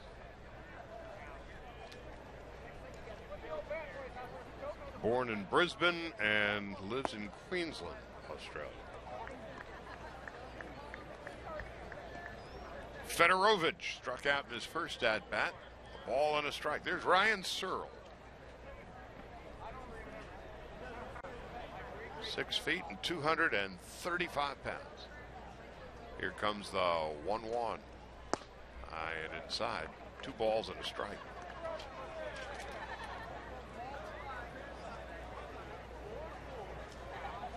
There have been a surprising number of players who've come from Australia to play in the big leagues. And so it's still a sport that is trying to win over a big fan base over there. As a strike. 2-2. Australia will present a team again at the World Baseball Classic. And that's a big deal for them in trying to sell the sport down under. 2-2. Olchen leads from second base. And Searle steps off the rubber, and that gets Olchen closer to second base. Well, he's had some international competition last year in the 2011 World Cup in Australia, winning both of his starts, including a shutout over Canada. The 2-2. Swinging a foul off to the right and out of play. Also struck out 9 in 12 innings in Panama.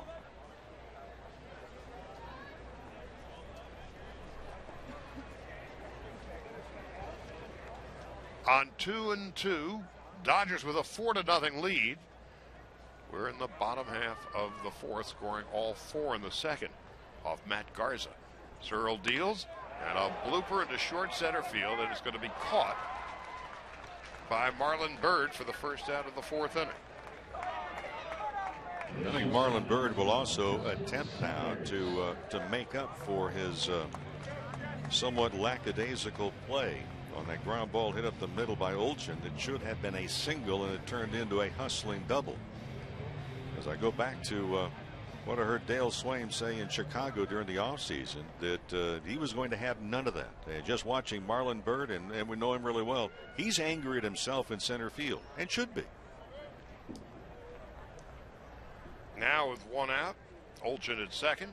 Justin Sellers coming up.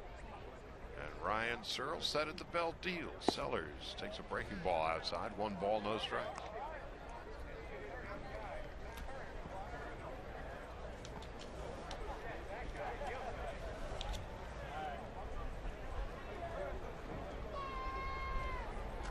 Remember Craig Shipley came from Australia. Dave Nilsson, big power hitter with Milwaukee. Peter Moylan, outstanding reliever from the Atlanta Braves. Ryan Roland Smith.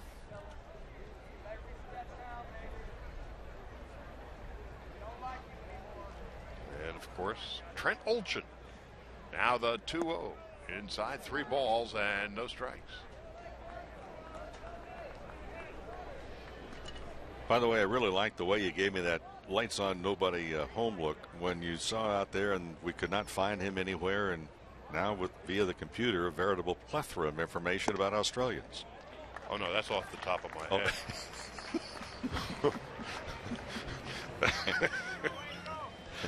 A walk to Sellers. And this is the 4th inning of the game. And we have guys that immediate family and very close friends can identify at close range. First and second, 1 out, 4th inning, and Matt Engel steps into the batter's box. Graham Lloyd, another Aussie, had a terrific career. He's about 6 feet 8 inches. He was a nasty lefty. It was his last time at the World Baseball Classic. Graham was the pitching coach. Anyone else on that list you're holding back? Oh, but wait, there's more.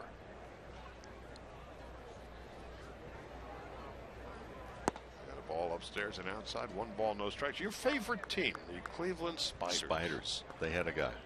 Their manager, player manager, was from Australia. It was Jack Quinn. Jack Quinn. All because of Ryan Searle, who's behind 1-0, and he delivers high and outside to Matt Engel. 2 balls, no strikes. Yeah. And Castillo, the catcher, is going out and asking Searle, you ever hear of Jack Quinn? Or the Cleveland Spiders? The Mighty Quinn. Well, it was the Mighty Quinn, but it was not the mighty Cleveland Spiders. Who were so pathetic that after June, they canceled all of the home games and they played the rest of the season on the road only. Like one day, the kid went to school and came home.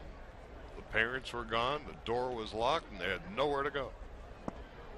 Strike on the inside corner to Matt Engel. And it's 2-1 with 1 out of the bottom half of the 4th.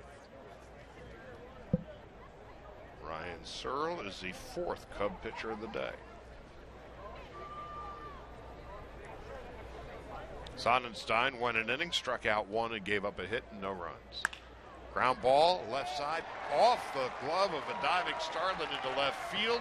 Rounding third on his way home is Olchen. He will score. RBI single from Matt Engel. And the Dodgers take a 5-0 lead. And we see another dimension of Engel, who is, we mentioned earlier, about a terrific athlete in football and basketball, and he also ran track, so he has some speed to go with it. But this time he goes the opposite way. It knocks in a run. And from an offensive standpoint, we continue to see this Dodger ball club, Charlie, have rather innovative ways to get on base and taking advantage of opportunities. And it started with a hustling double by Olchen here in the 4th. Tony Gwynn has a hit and 2 RBIs today as a designated hitter, standing the front part of the batter's box. Slightly open stance. And he takes a strike. It's 0-1. Yeah, Junior stands just about the same place that Pop did during his Hall of Fame career. And a lot of guys will move more deeply in the box, closer to the catcher, figuring they get just an extra split-second look at the baseball. Sellers leading from second, Engel from first, and Ryan Searle delivers. Outside. And it's 1 ball and 1 strike. And if you're that far forward as Tony Gwynn is, obviously your stride has to be a relatively short one. Otherwise, your right foot is out of the batter's box. The 1-1. Grounded to the right side. Foul.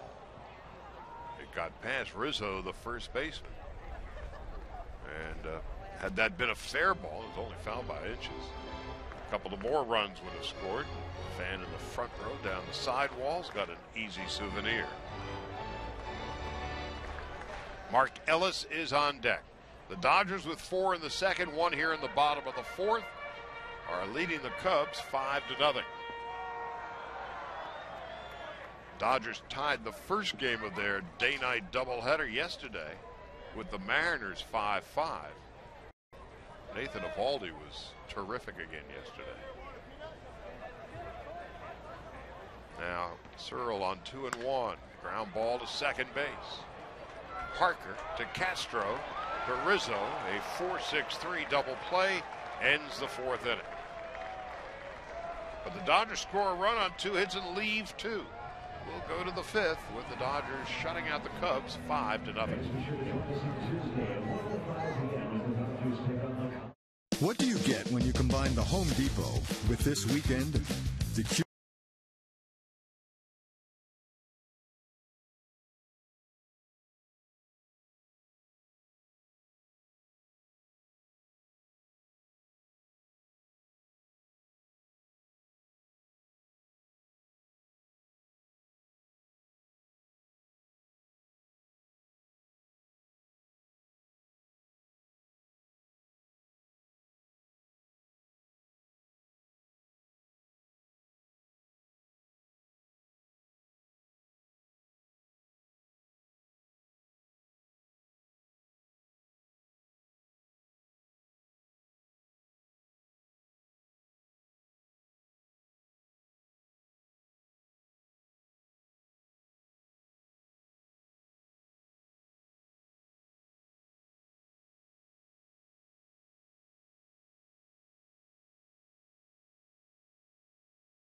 As we head to the fifth inning, the Dodgers 5 runs, 6 hits, no errors. And the Cubs, no runs and 1 base hit. New pitcher for the Dodgers, Todd Coffey. One thing about Todd Coffey, when come out to Dodger Stadium this year, he makes a quite an entrance. Once upon a time, he weighed over 300 pounds, and now he is a svelte 240. But he sprints in, and occasionally that the Richter scale is affected. But he's a big, hard-throwing right-hander. And you figure he's going to be a 7th, 8th inning guy, and has had a very solid big league career. The first pitch. Got a pinch hitter in here now. Tony Campana. And he is batting for Ryan Searle. Coffey is the 3rd Dodger pitcher of the day, and it's a strike. 1-1 to Campana. Coffey 6'4", 240 in his 7th big league season out of North Carolina. Came up with the Reds in 2005. Last year in Washington in 69 appearances, a record of 5-1. And a bunt up the third base line. Uribe's got that good arm, and he needs it as he retires Campana on a very close play at first. And that's the first out of the 5th inning. Yeah, Uribe read that play very well, and it comes in. Juan Uribe has one of the, I think, underrated arms that you would see. He can go, I think, toe-to-toe with anyone in a throwing contest. Just had a thought. Coffey enters the game the same way that his, I think, his approach to pitching is. I'm here, you're there, and here it comes. Now David DeJesus steps into the batter's box. And we are joined in the booth by the general manager of the Los Angeles Dodgers, Ned Colletti. And here we are, basically the end of the first week of spring, and we'll get a State of the Union. Hi, Charlie. Hello, Ned. Hi, Rick. Good afternoon. Glad we got the pleasantries out of the way, and the 0-1 to DeJesus is inside. I would elaborate, Charlie, but you're on the air. Thank you for joining us. Well, let's begin at the beginning. It's a week into spring training and 3 weeks, a little more to go before the first game against the Padres in San Diego. DeJesus fouls it off to the right. 1-2. What have you seen so far? You know, it's we've seen some good presentation at least. We've seen some guys, I think we played well. Spring training to me, you look for three things. You look to get your habits established in a good way. You look to get your guys healthy and keep them healthy. And I like for Donnie and the staff to get the guys, so when you get to April 4th, they're really ready to play because you can't stumble out of the gate. You got to play hard right from the get-go. 1-2 to DeJesus. Call strike 3 on the outside corner. Well, Todd Coffey, one of your off-season acquisitions. Tell us about him, what you see, what you think. As we put the bullpen together, you know, we had great results from our younger guys last year, and we look for the same this year. There'll be more expectation from them, but we also wanted to put as many veterans in there around them as possible. And Todd was still available late in the winter, and we thought we add him. It'll help stabilize it with McDougal and with Matt Guerrier, along with the younger group with Kenley and Lindblom and Hawksworth and Kenley. No balls and a strike to Baker, who has fouled out and walked. The Dodgers lead 5-0. Coffey missing just outside. 1 ball, 1 strike. If there's a segment of this of the roster where there's a lot of depth, that would it seem to be in the bullpen. As of today, we've got great competition there for a last spot or two. But you know, I look at it differently. I don't look at it as a race to try and put together 25, because we're going to need more than 25 as the year goes on. The 1-1 is low and inside, 2-1. And I think as you look at it, you know, you think about, okay, if we have an injury in the infield, who's it going to be? If we have an injury in the outfield, who's it going to be? If we have an injury in the rotation, who's it going to be? So there's competition, obviously, for 25 spots, but for me, it's probably closer to 30, 32 spots. The 2-1, a ground ball to short. Easy hop for Sellers. Throws to first. The inning is over. Good solid inning for Todd Coffey. We'll continue with Ned Colletti when we go to the bottom of the 5th. Dodgers lead 5-0.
Ned Colletti.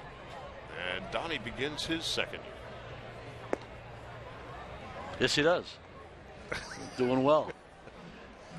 You know what? He had a real good year last year. When you think about as the year went on, I think he got more comfortable in the role. And when you look at how he played the last 2 months, we were like 17 games over when it could have went the other way. Speaks very well for him and his staff and the players. They stayed with it. He didn't let anything phase him and continued to get better at it. And I think we come into camp with in a better place than we were 12 months ago. As you constructed the club, let's look back at the end of last year, beginning of October, to this point now, the 11th of March, as Mark Ellis leads off for the Dodgers in the bottom of the 5th against Jeff Beliveau. Strike on the outside corner, and it's 0-1. What was your own mission statement to yourself in the offseason? I think we needed to do 3 things. We needed to, if we could improve our defense at second base, we needed to do that, especially in our ballpark, especially with our pitching staff. And Mark Ellis swings and misses, and it's 0-2. That was the first thing. I think the second was as we get more analytical and more statistically minded, as we looked at how our hitters hit against left-handed pitching, particularly our left-handed hitters, we wanted to give Donnie some more choices from the right side. On 0-2, Ellis takes high 1-2. So what that meant is that we brought back Juan Rivera, who's got a pretty good record against left-handed pitching. Jerry Sands, in his limited time in the big leagues, a lot of his success came against left-handed pitching. Yeah, Jerry Hairston, who can play infield and outfield, and he's probably pretty much even versus left-handed versus right-handed pitching. So it gives Donnie some more flexibility as far as the lineup goes. Ellis takes high and inside. It's 2 balls and 2 strikes. Nobody out. Bottom of the 5th. Dodgers lead 5-0. And the last thing is, I think what everybody looks for in the offseason, that's making sure they got 5 major league starters and some depth to go with it. And we're able to sign Aaron Harang and Chris Capuano to fill out our 4th and 5th spots in the rotation, and give Nathan Eovaldi a chance to continue to grow as a starter and continue to get more experience and give us some depth, because you can't obviously count on 5 guys making 32, 33 starts each. It just doesn't happen anymore. So you better have more than 5 guys. And we made a strong run to get Hiroki Kuroda back, but it just wasn't in the cards to do it currently with everything we got going on. So we decided to take the money that we had earmarked for Hiroki, and when it got to be higher than that, we decided to spread it out in 4 or 5 other places. Ellis takes a call 3rd strike to begin the bottom of the 5th. James Loney coming up. Takes a strike. Ned, the years that Clayton Kershaw had last year, that Matt Kemp had last year, it's more than just 2 guys that had monstrous seasons and made a comment about the way that they're going to play the game. Yes. Loney takes a strike. It's 0-2. How much of a comment did that make to you and the entire organization? Because they come in, it's under the Dodger plan, they're homegrown, and it really sends a message in my mind to everyone else in the organization. Hey, guys, we're on the right track. Here's the chance that you have. Well, arguably, we had the best hitter, position player in the league, and the best pitcher in the league. Loney strikes out swinging. Like as you say, they were drafted by the Dodgers, developed by the Dodgers, understand what we're trying to accomplish, and continue to get better as their careers started to get deeper, especially their major league time. So I think it's a great note for the organization, and I think it sets an example for a lot of people, whether they're on this side of Camelback Ranch or the side over center field, or where the player development group is housed. Now with 2 out, Jerry Sands comes up and he takes a strike. Belivo's thrown nothing but strikes here, and it's 0-1. And on the other side of that workout, you are at now full camp because everyone has reported as of yesterday. Yes, it's true. So we've probably got 200 baseball players within a couple miles or a mile of each other here. Beliveau missing outside, 1-1, 2 out. Sands has singled, scored a run, bounced into a double play. And the 1-1 to Sands. Swing, and he fouls it off the end of the bat, 1-2. And Sands in particular, he's one of those guys where I imagine part of your thought process is it better for him and the club to be a 4th or 5th outfielder and not get as many at-bats, or to go to AAA at this point in his career and get the reps every day? I think it's fluid, Charlie. I think we take it and we see what the situation is week by week, day by day, and do what's best for everybody. Well, Beliveau comes in, strikes out the side. Nothing across for the Dodgers. Will continue with Ned Colletti in the 6th, with the Dodgers leading 5-0.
Welcome back to Camelback Ranch, Glendale, Arizona. The Dodgers with a 5-0 lead. We head to the 6th inning, and Mike McDougall is the 4th Dodger pitcher of the afternoon. Ted Lilly went the first 3, no runs and a hit. He walked 1, 53 pitches, 36 for strikes.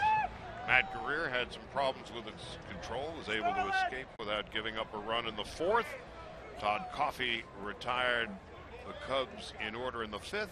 And now Mike McDougall will pitch here in the 6th. And McDougall was really a steadying presence out of the bullpen last year. And the first batter he faces is Starlin Castro, the hard-throwing right-hander. McDougall misses high and away. 1 ball, no strikes. You know, Rick, to your point about Clayton and Matt, something that they've also started to do is lead. And I think it's one of the lost factors of baseball and maybe all sports, that it's tough finding true leadership and guys that are willing to take a stand in a room and lead by example, lead by how they do things. Comebacker through the middle, backhanded by Alex Castellanos, who just came into the game, replacing Mark Ellis, and he throws out Castro, 1 out, nobody on. And they are not just the leaders in the clubhouse; they have become the faces and really the personality of the franchise. Yes, they have. And, you know, you think Clayton's not even 24 yet, got another few days to go before he turns 24. That's quite a statement for him.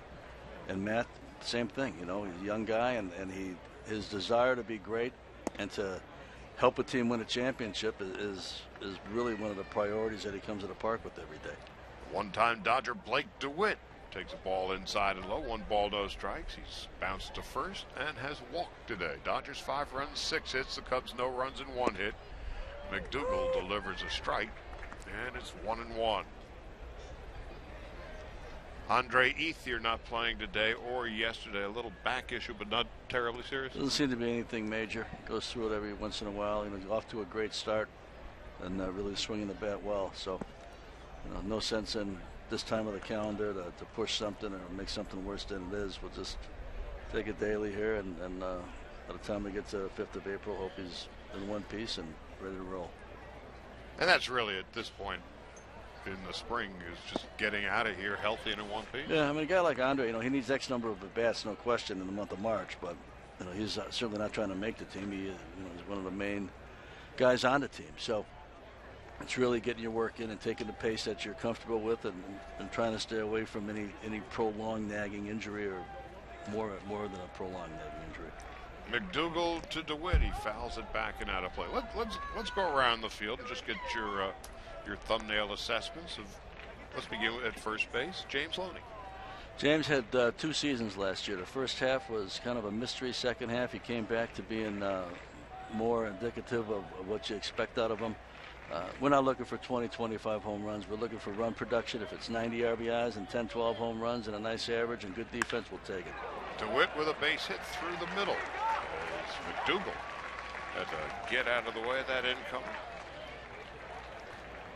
Second base, Mark Ellis, plus defender.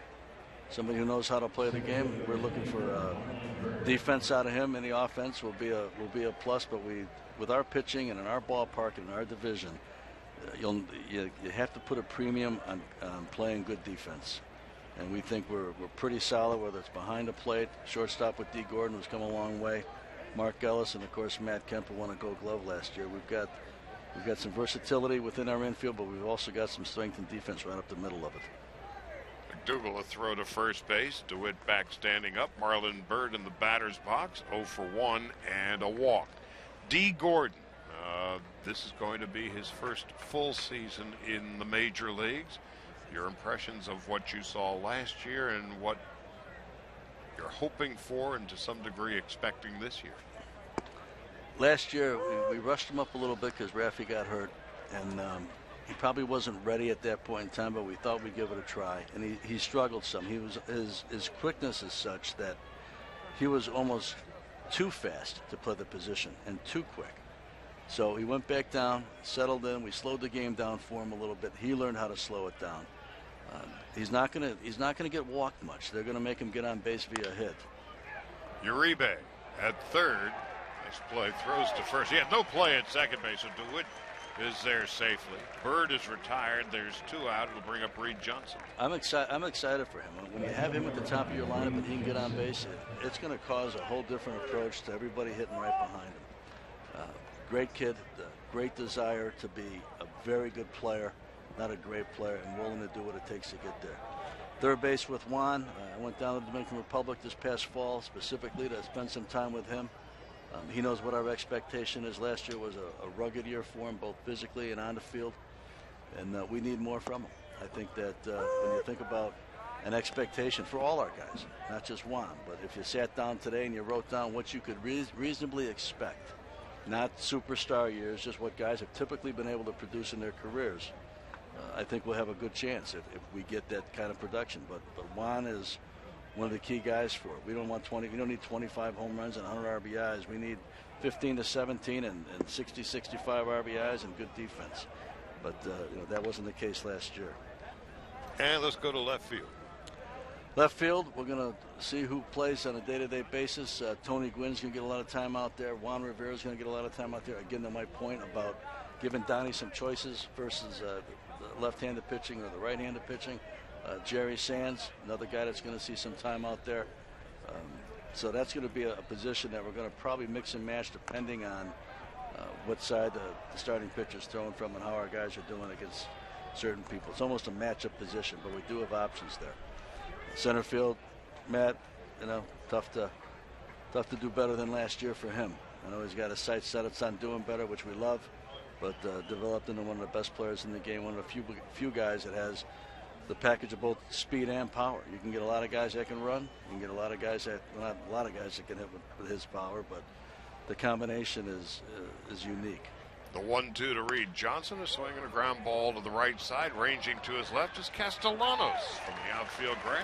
Picks it up, throws out Johnson, and that ends the top of the 6th. No runs, 1 hit. If we can prevail upon you. One more half. We'll do one more half. Terrific. We'll go to the bottom of the 6th. 5-0 Dodgers.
Charlie Steiner, Rick Monday, joined in the booth by Dodgers general manager Ned Colletti. We're going through the roster, at least as of March 11th. And a lot of young fans enjoying themselves on this gorgeous Sunday afternoon, Camelback Ranch in Glendale. Well, we're talking about Matt Kemp, and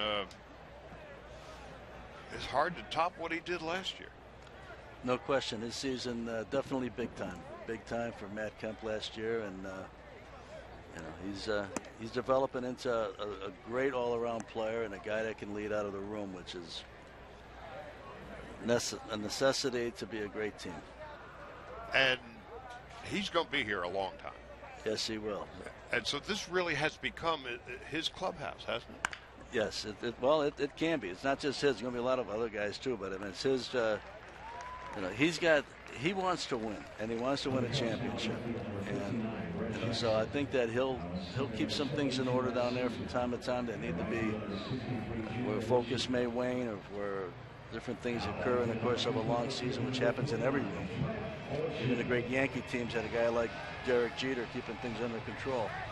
It's a good place to be for him. Juan Uribe leads off by bouncing to third, and there's one out and nobody on as Trent Olchin steps into the batter's box. Now to the right fielder, Andre Ethier, who had off-season knee surgery. He had some toe issues, and he appears to be, aside from that little cranky back at the moment, the legs are back. Yep.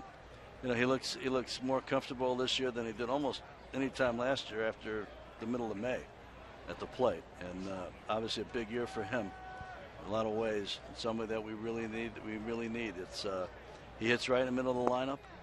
He's become a fixture for our fan base, and somebody that that's a key guy for us in a lot of different ways.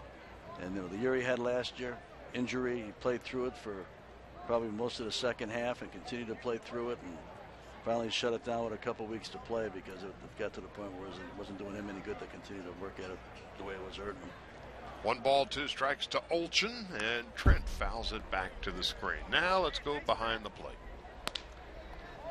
Behind the plate, we've got Matt Trainer and A.J. Ellis right now with Tim Fedorowicz right behind him. It's going to be more of a defensive position for us. I think we're pleased that defense we think is going to be above average. The game calling above average. Working with our staff, I think we'll maximize the pitching staff with guys like that back there. Again, with Fedorowicz right behind him, they'll put a little bit of heat on guys because I think he's about to blossom into a real good player in a big league club, especially behind the plate where it's really tough to find catching.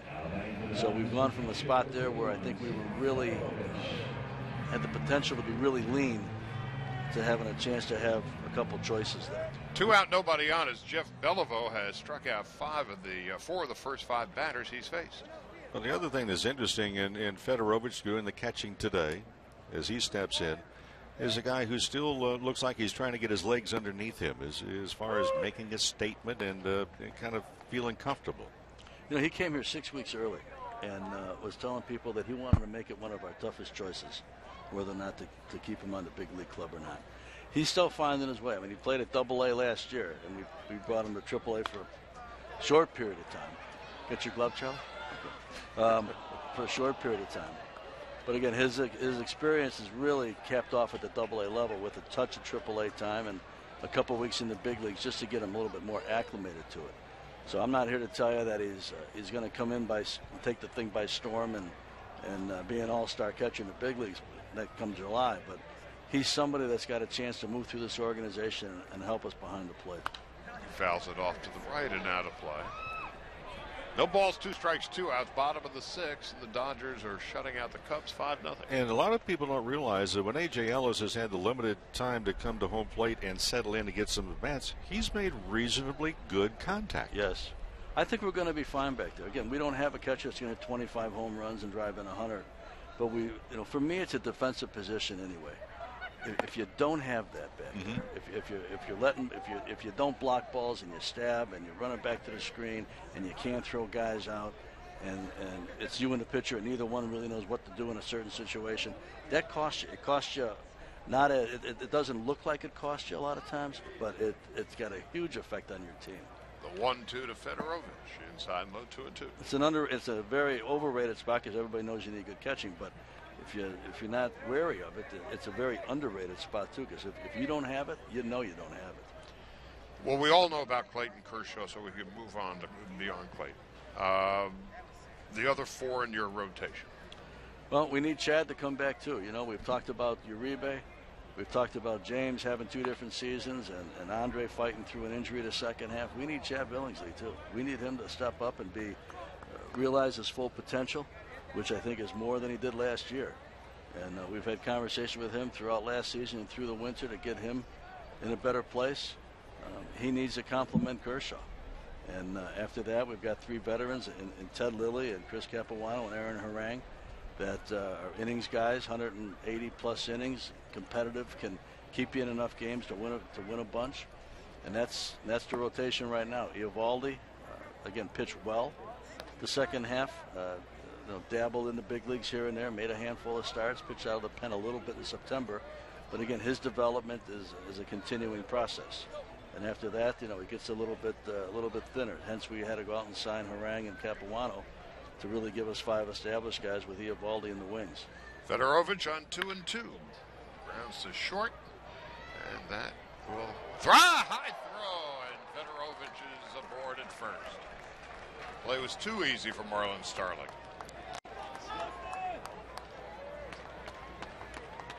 So Fedorovich is aboard. The shortstop number 12, Justin Sellers. Now, Starling led the league in hits last year with 207. And he also had 27 errors out of that position. So he's still a work in progress with 2 out. Justin Sellers steps into the batter's box. And as we began the conversation, the bullpen there's a lot of depth there. Yeah, there is today, and hopefully we can keep it. It's as we said here a year ago, we had Jonathan Broxton trying to come back and reestablish himself as a closer. We had Hung Chi Kuo coming off probably the best year any lefty reliever had in 2010. And we had the versatility of Padilla, who we thought could close if need be, or set up if need be, or start if need be. And as it turns out, I don't know if we got 50 innings out of the trio. And of the 50, 45 of the 50 were below average. So we had to rebuild it really on the fly. And Kenley Jansen came through, had a tremendous second half. Javi Guerra, a year ago, was trying to figure out if he could make his way to AAA. And was a setup guy in Chattanooga. Next thing you know, he's closing and saving 20-plus games in L.A. Great signs. Great to see it. Josh Lindblom, who struggled a couple years ago and went from a strong prospect to almost off the map, came back and really had a good year. Scotty Elbert, who we've been waiting on for a little while, on the left side, but all youthful. Nobody there with more than a year and a half of service. So we complimented them with Guerra and Coffey and McDougal and a few guys behind them trying to make it happen. 3 weeks from this coming Thursday, it all starts for real. Ned, as always, thank you. All right, gentlemen. Thank you. Keep them under control there, Rick. Good luck. 5-0 Dodgers lead. We go to the 7th.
Well, thanks to Ned Colletti for the debriefing on the season ahead.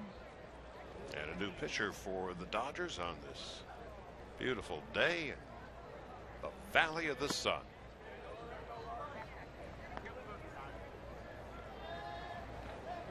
Wellington Castillo leads off for the Cubs in the top half of the 7th inning. John Graybo, Southern California boy who spent a lot of time with the Cubs and the Pirates, now trying to hook on with the Dodgers. And there's a liner into center field, and that's going to drop in for a base hit in front of the new center fielder for the Dodgers. A couple of other changes. Erickson is doing the catching. Josh Fields moves into third base. Luis Cruz is now at shortstop. Actually, Matt Engel is still in center field, so that was a base hit and fell in front of him as we begin the 7th inning.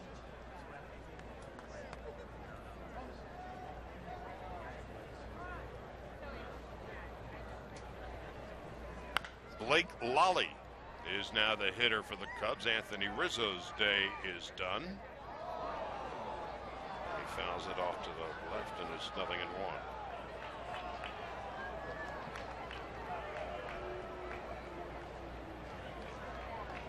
So here's John Graybo.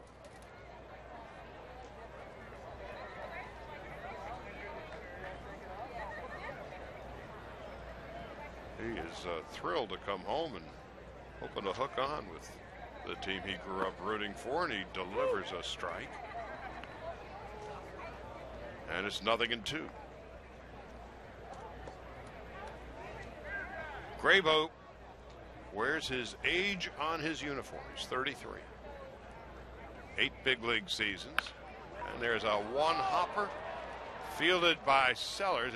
He caught it on the line, on the fly. Lally lines out. And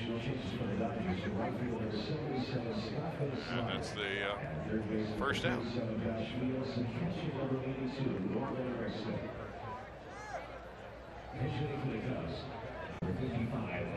Edgar Gonzalez is the new hitter for the Cubs.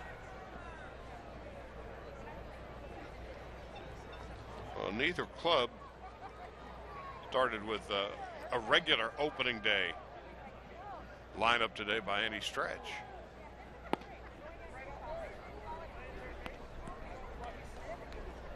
And so now the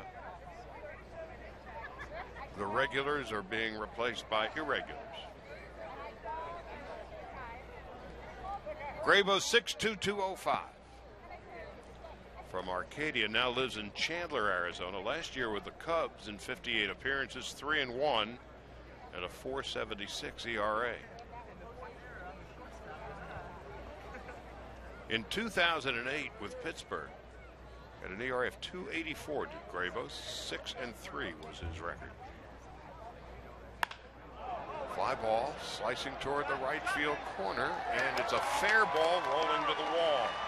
Castillo will be held at third, and the Cubs have second and third with one man out as Edgar Gonzalez goes the other way and doubles into the right field corner. Yeah, went the other way and went the other way with a little bit of gusto on top of it. And just watching the Dodgers, it continues to see on the cutoffs and relays, everyone going into different positions. You know, that was not the neatest throw from Van Slyke back to the infield.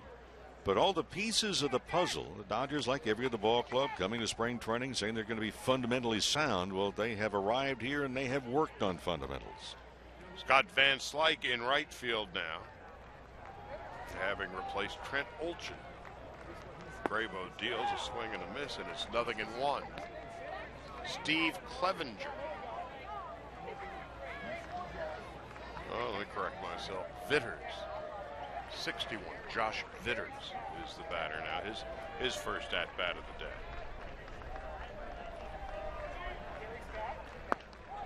Graybo misses outside.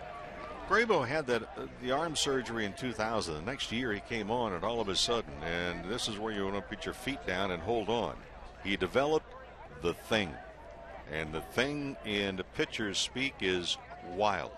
1-1 is a swing and a miss, 1-2. And you think back, Steve Blass with the Pittsburgh Pirates years and years ago. Rick Ankiel most recently doing that, where he just didn't have confidence. And he finally figured it out.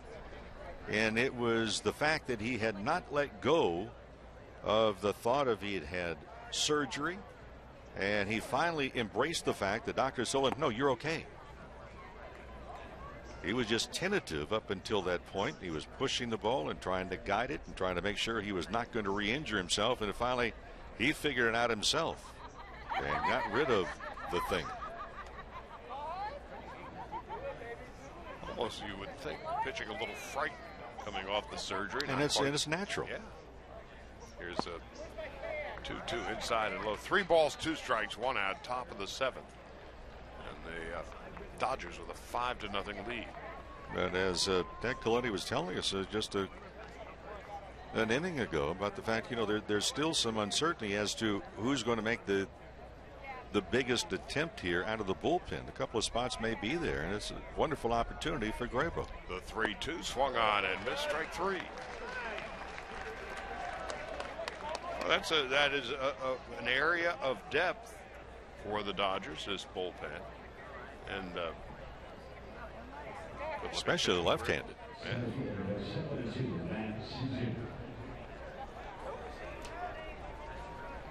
Yeah, you forget it, and it brought it up. This time a year ago, Broxton was certainly iffy. Quo, Padilla, all gone now. Ball inside low, 1 ball, no strikes. So Ned also said something, Charlie, that I found interesting, and it's very honest.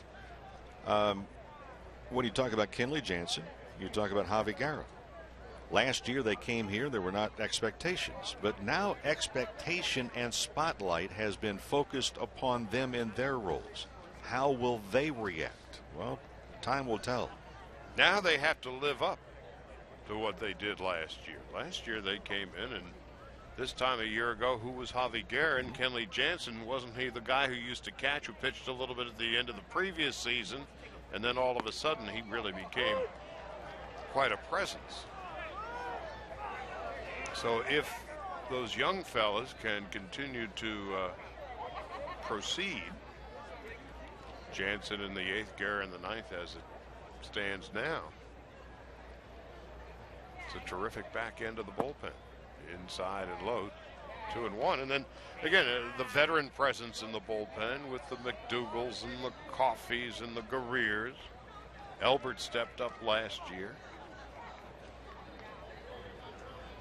A fellow like Graybo to say, hey, what about me? 2 balls and a strike. Strike 2-2. This Max Scissor is the batter. Now, this is his first at-bat of the day.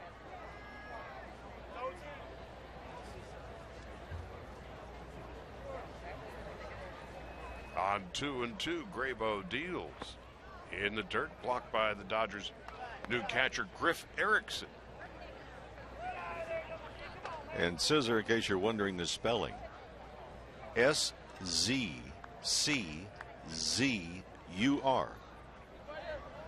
Distant relative of Kaiser Soze. It's an eye test.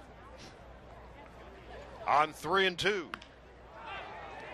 Fly ball, short right field. Van Slyke is in and near the line. He will make the catch, and that will end the inning. No runs, 2 hits, and 2 men left. 7th inning stretch. Dodgers lead 5-0.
he will be presented with the trophy before the game on April 11th when the Dodgers take on the Pirates. That's a 7:10 start. So make sure to share in the ceremony and receive your very own Clayton Kershaw Cy Young replica presented by StubHub. So why not join us? Go online, find out more.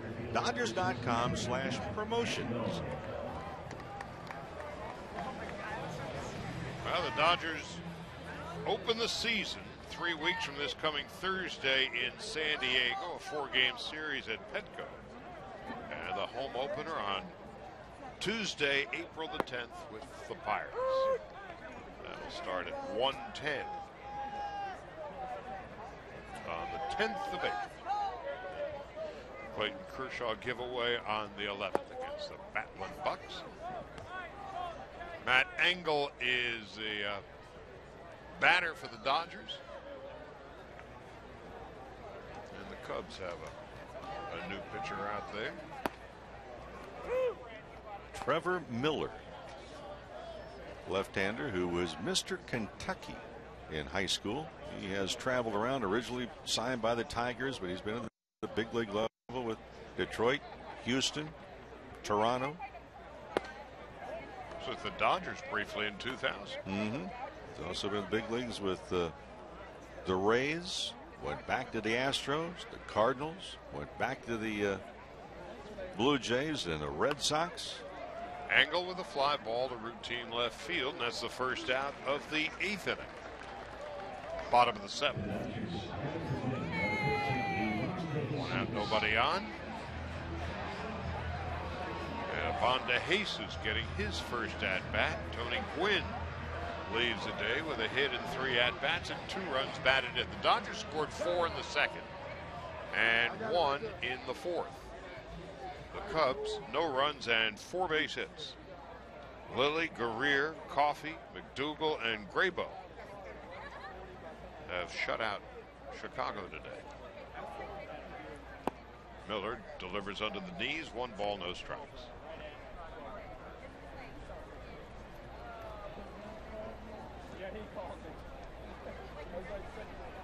Dodgers and the Angels tomorrow. That game on the radio only. Miller deals a strike on the outside, 1-1. We'll be on the air 12:30. First pitch at 1:05 on the Dodger Radio Network, our new flagship station, AM 570 Fox Sports LA. Ball outside, and it's 2-1. Tomorrow, Aaron Harang goes against Jared Weaver. Dodgers will also be sending out Chris Withrow,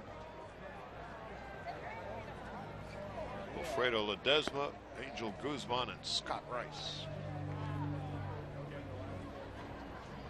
Now 3-1 to DeJesus, and Alex Castellanos is on deck. Miller deals, and DeJesus with a fly ball to center field. It's deep, and on the warning track, step in front of the warning track. It's caught. There's 2 out. Now Alex Castellanos steps into the batter's box. Here's one of the interesting stories that we've seen in the early going of spring training, and that being Castellanos. And when Ned Colletti was in here, Castellanos went to his left in the hole at second base and made a pretty good play. He's a work in progress trying to learn that position. But, Charlie, the way we have seen him swing the bat has really kind of caught our eye early. Big swing and a miss, and it's 0-1.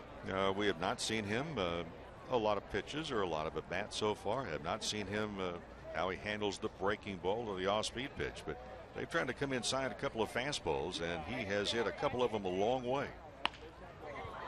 And he bloops one into short right center field, and a sliding catch made out there. And that will end the inning. 1, 2, 3. We go to the 8th, and the Dodgers lead 5-0.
so is he. It's been a good day for the Dodgers. They're shutting out the Cubs 5-0. Ted Lilly, 3 shutout innings, a hit and a walk, 53 pitches, 33 for strikes. Career shutout inning with 2 walks, got out of the mess he created for himself. Todd Coffey came in, 3 up, 3 down, 9 pitches, 6 strikes. Mike McDougal pitched an inning, no runs and a hit. John Grabo, no runs and 2 base hits. And the new pitcher for the Dodgers is Alberto Castillo. He has bounced around. Grew up in Cuba. First made it to these shores playing professionally in 1994. And he delivers a strike. It is 0-1. Bounced around the minor leagues. 3 years in independent ball. Played with the Orioles. Made 28 appearances out of the bullpen in 2008. 20 appearances out of the bullpen in 2009. And 2010 still with the Orioles, and he struggled there. Made 17 appearances last year with the Diamondbacks and had a very respectable 2.3 ERA. Signed as a minor league free agent in the offseason. Well, we know one thing. He's a cool customer, defected from Cuba, as the Cuban team was playing a tournament in Windsor, Ontario. Oh, Canada. The 1-2 line drive, base hit into right field. Very quickly, we understand the story was he had not really thought about defecting, but then staying in the dormitory and moving finally to a hotel. It was all prearranged that he was going to leave the room and then go through the lobby, sneak through the lobby, and there would be a car waiting at 3 o'clock in the morning. Well, he snuck through the lobby, went outside, no car for 5 minutes. He said the longest 5 minutes of his life. That was Brett Jackson with the leadoff base hit, and he's a highly thought of prospect for the Cubs. Being held on now by Jeff Baisley. And so Castillo delivers high and outside. 1 ball and no strikes.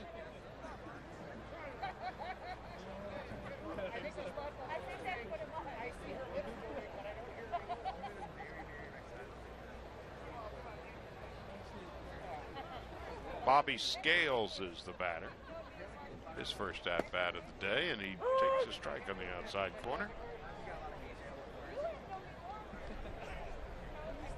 Well, this is a Cub team that's in transition, rebuilding. It's the 3rd year of the ownership of the Ricketts family. And the first year with Theo Epstein as the team president.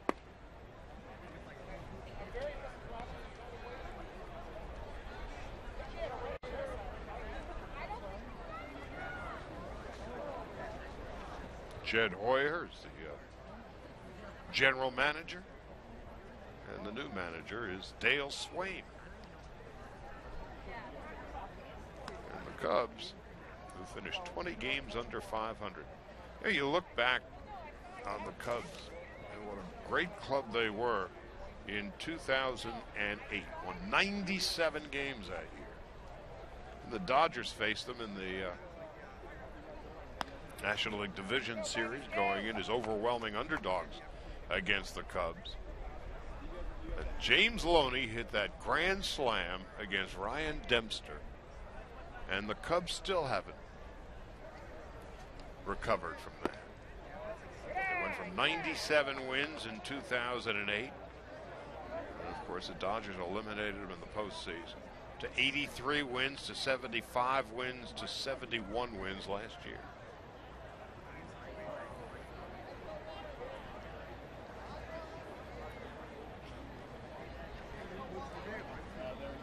Now the 3-1 is on the way. Chopper to short. They get 1, and that's all they're going to get. Jackson takes Castillo out at, or rather Castellanos out Second baseman number 45. For Castellanos, the guy that's trying to learn the second base position, that was self-preservation because he did not have a whole lot of time to get out of the way of a very aggressive slide by Jackson going to the second base. Clean slide. Nonetheless, trying to break up a double play. Really no chance for the double play. But for Castellanos, Charlie, is a guy that we continue to watch as to how he is making really every move at the second base bag now. From Florida is Castellanos. Another thing about the Cubs, we mentioned the outset of the ball game that they had the 6th highest payroll on opening day in the majors, not just in the National League, Major League Baseball. Over $134 million. So you start to look at 71 victories. That was a long way to go, but the Ricketts family has gotten involved, and boy, have they ever made a statement in Chicagoland. Well, it's not going to be an instant turnaround there. Steve Clevenger is the batter here, and he's trying for that backup spot behind the plate. Wellington Castillo started today. It's Giovanni Soto's job, but it's the second banana where there's competition.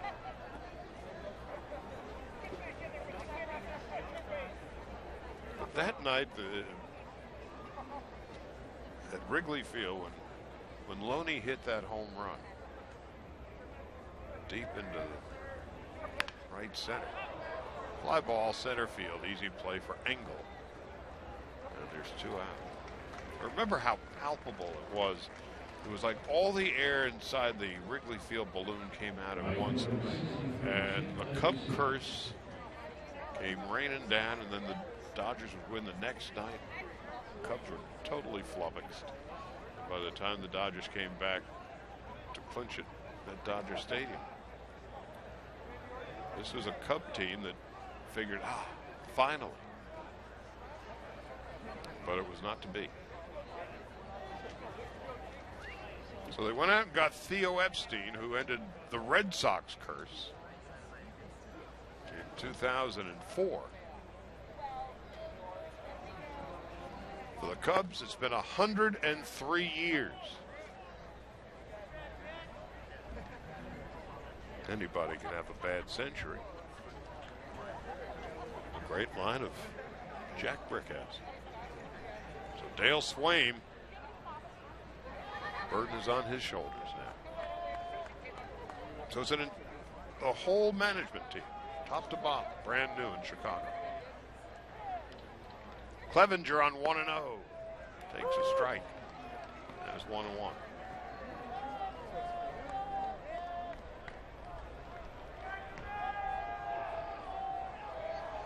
Jim Ducey, the hitter, whose father played 74 Major League games, Cardinals, Phillies, and Brewers. Foul back to the screen. Yeah, pretty good swing. Lefty against a lefty right there. Ball out over the plate.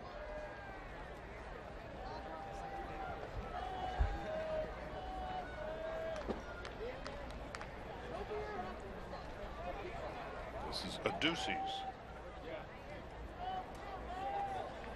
first appearance of the day. Dodgers with a 5-0 lead. Alberto Castillo deals. The runner goes. A swing and a slow roll to the first.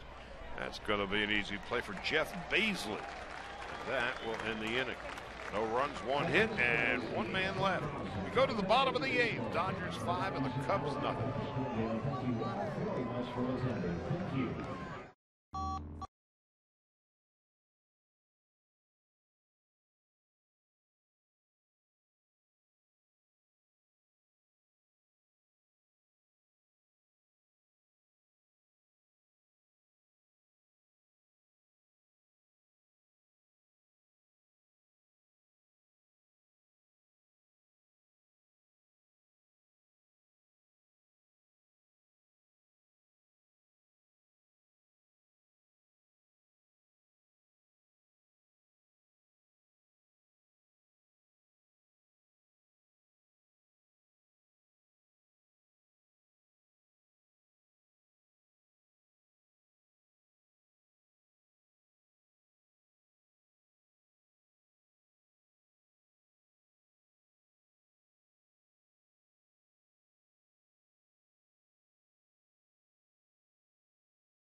pitcher for the Chicago Cubs. There are no fans too young to enjoy this ball game today. The Dodgers certainly have been enjoying themselves with a 5-0 lead. Left-handed pitcher Andrew McKirahan is now on relief. He is a minor league addition. The University of Texas, just 22 years of age. Turned 22 last month, so he has been injured in each of the 2 preceding seasons. Converted outfielder to a pitcher. And he'll be facing Jeff Baisley as we go to the 8th inning. This will be Baisley's first at-bat of the day.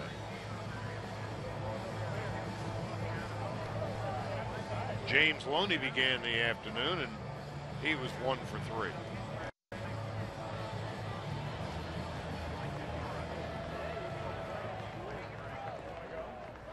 Baisley has been a professional for 8 years and has played in the minor leagues. 283 career hitter, was with the Athletics and was in the Angels organization last year. Big fella. Was an all-star in the Pacific Coast League and took part in their home run derby. So he's leading off here in the bottom half of the 8th, and the Dodgers with a 5-0 lead.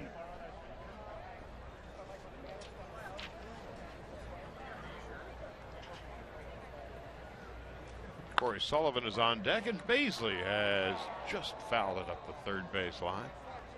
Narrowly missing a 2-base hit, a 1-hopper over the short side wall. Down the left field line.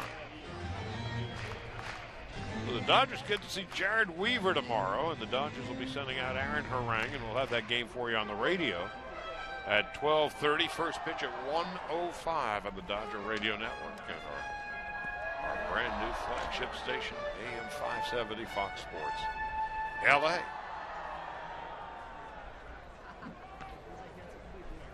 Kirahan deals, and Baisley takes inside. 2 balls and a strike.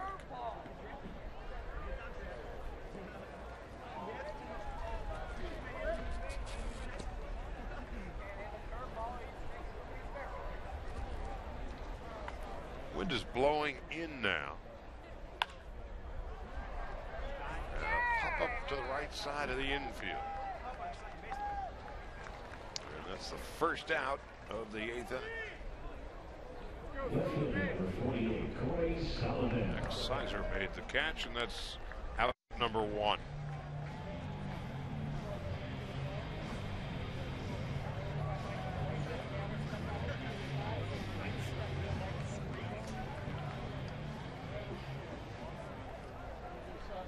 Mike Stanton, who has changed his first name to Giancarlo Stanton, doesn't want to be called Mike anymore.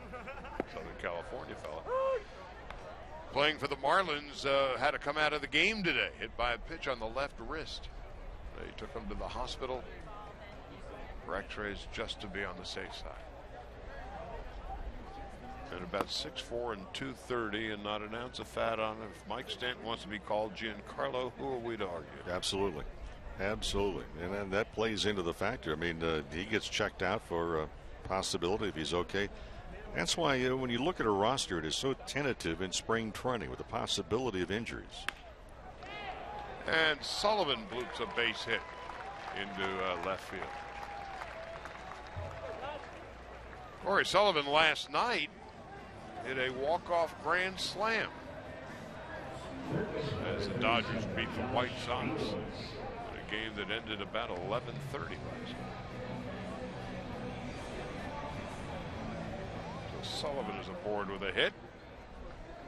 Fans, subscribe to MLB.TV Premium today for over 150 select spring training games with no blackouts and every regular season game live or on demand on your favorite devices.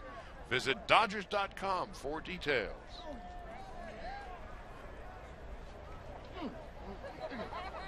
Josh Fields is the batter, and Fields has hit very well for the Dodgers this spring. Low and outside, 1 ball, and no strikes. Fields has shown so far as a rather compact. He's powerfully built, but a rather compact swing. In other words, there's not a lot of excessive movement. As his hands get ready, he's at the top of the strike zone with the hands.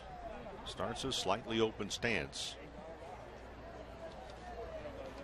7 for 11 for the Dodgers. Takes inside and low. 2-0. Talking with Dave Hanson, the Dodger hitting coach, and in his playing career, a wonderful pinch hitter for the Dodgers. Talking about the difference maybe in spring training. He says he really felt that looking at how some of his guys arrived here in camp, that they had already had some live pitching thrown to them before arriving here in Arizona. Here's the 2-0. Slowly hit to short at a 6-4-3 double play, and that is that to end the bottom half of the 8th. No runs, 1 hit, and nobody left. Go to the 9th. Dodgers 5-0.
Dodgers have played in front of the largest crowd of this young spring training season. Many of them beginning to head home to beat the traffic. 10,380 watching today, and they lead 5-0.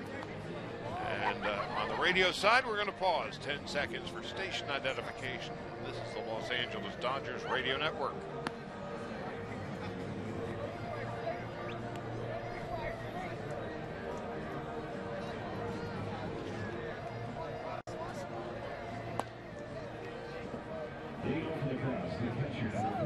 Charlie Steiner, Rick Monday, and 5 Dodger fans there. And you're taking a look at Griff Erickson, one of the young catchers for the Dodgers, who's turning 24 today. And he will be catching for Will Savage out of the San Fernando Valley. Went to El Camino Real High School and played collegiately at Oklahoma.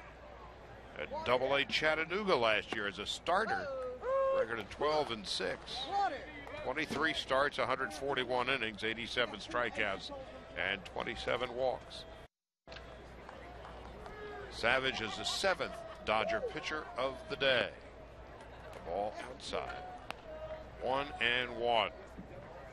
Castillo went an inning, no runs and a hit.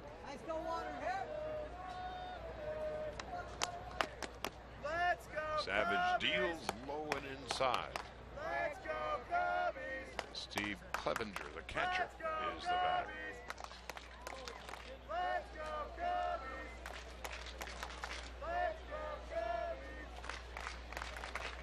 Savage 6'4" and 210, 27 years of age. Missing outside 3-1.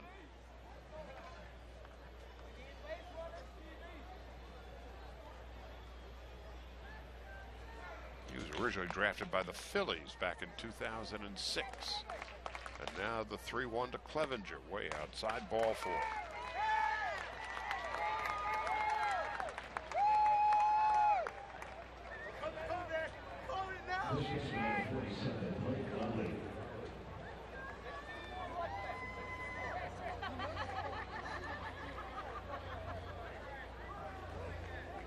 Blake Lally steps into the batter's box. Dodgers scored 4 runs in the second inning. Matt Garza retired the Dodgers in order in the first and got knocked out in the second.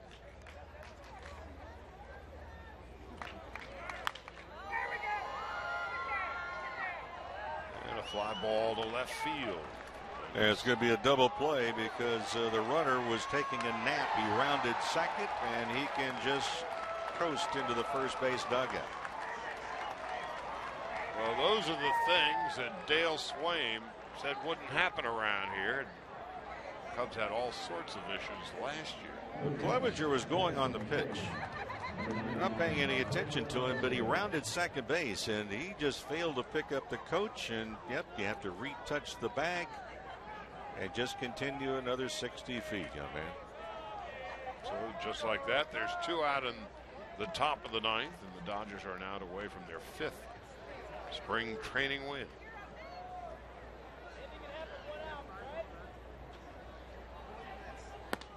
And Alfredo Amezaga is the batter.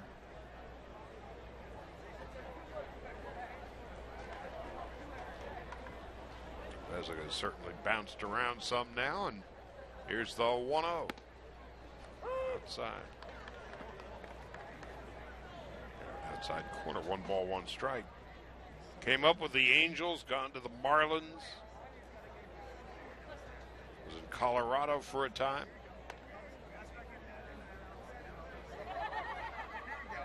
The 1-1. Swing and a miss, 1 ball, 2 strikes. Dodgers and the Angels tomorrow in Tempe, and we'll be on the air on the radio at 12:30. First pitch at 1:05. Aaron Harang and Jared Weaver. Now it's up to Will Savage to close it out. Now the 1-2 is on the way. Fouled off to the left and out of play.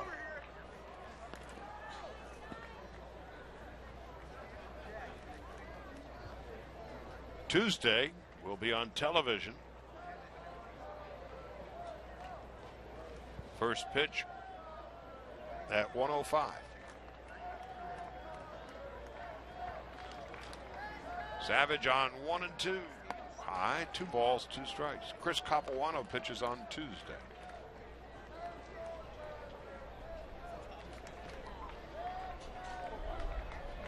Dodgers have played errorless ball today. The 2-2.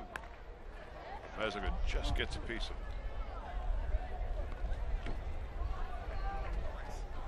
Josh Vitters is on deck. Savage would rather not have to see him.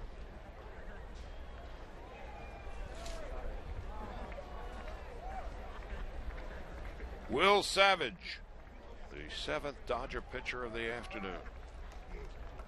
About to close it down if he can. A foul off to the left and out of play.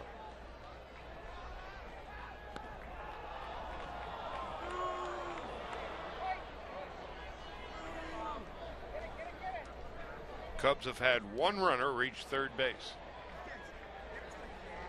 So the pitching very solid today. The defense good.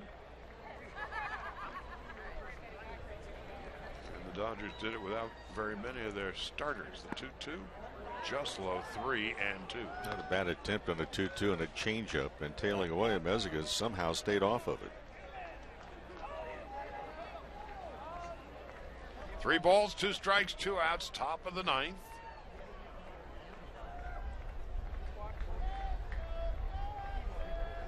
Savage gets a sign from Erickson, and here's 3-2. Ground ball to second base. This should do it.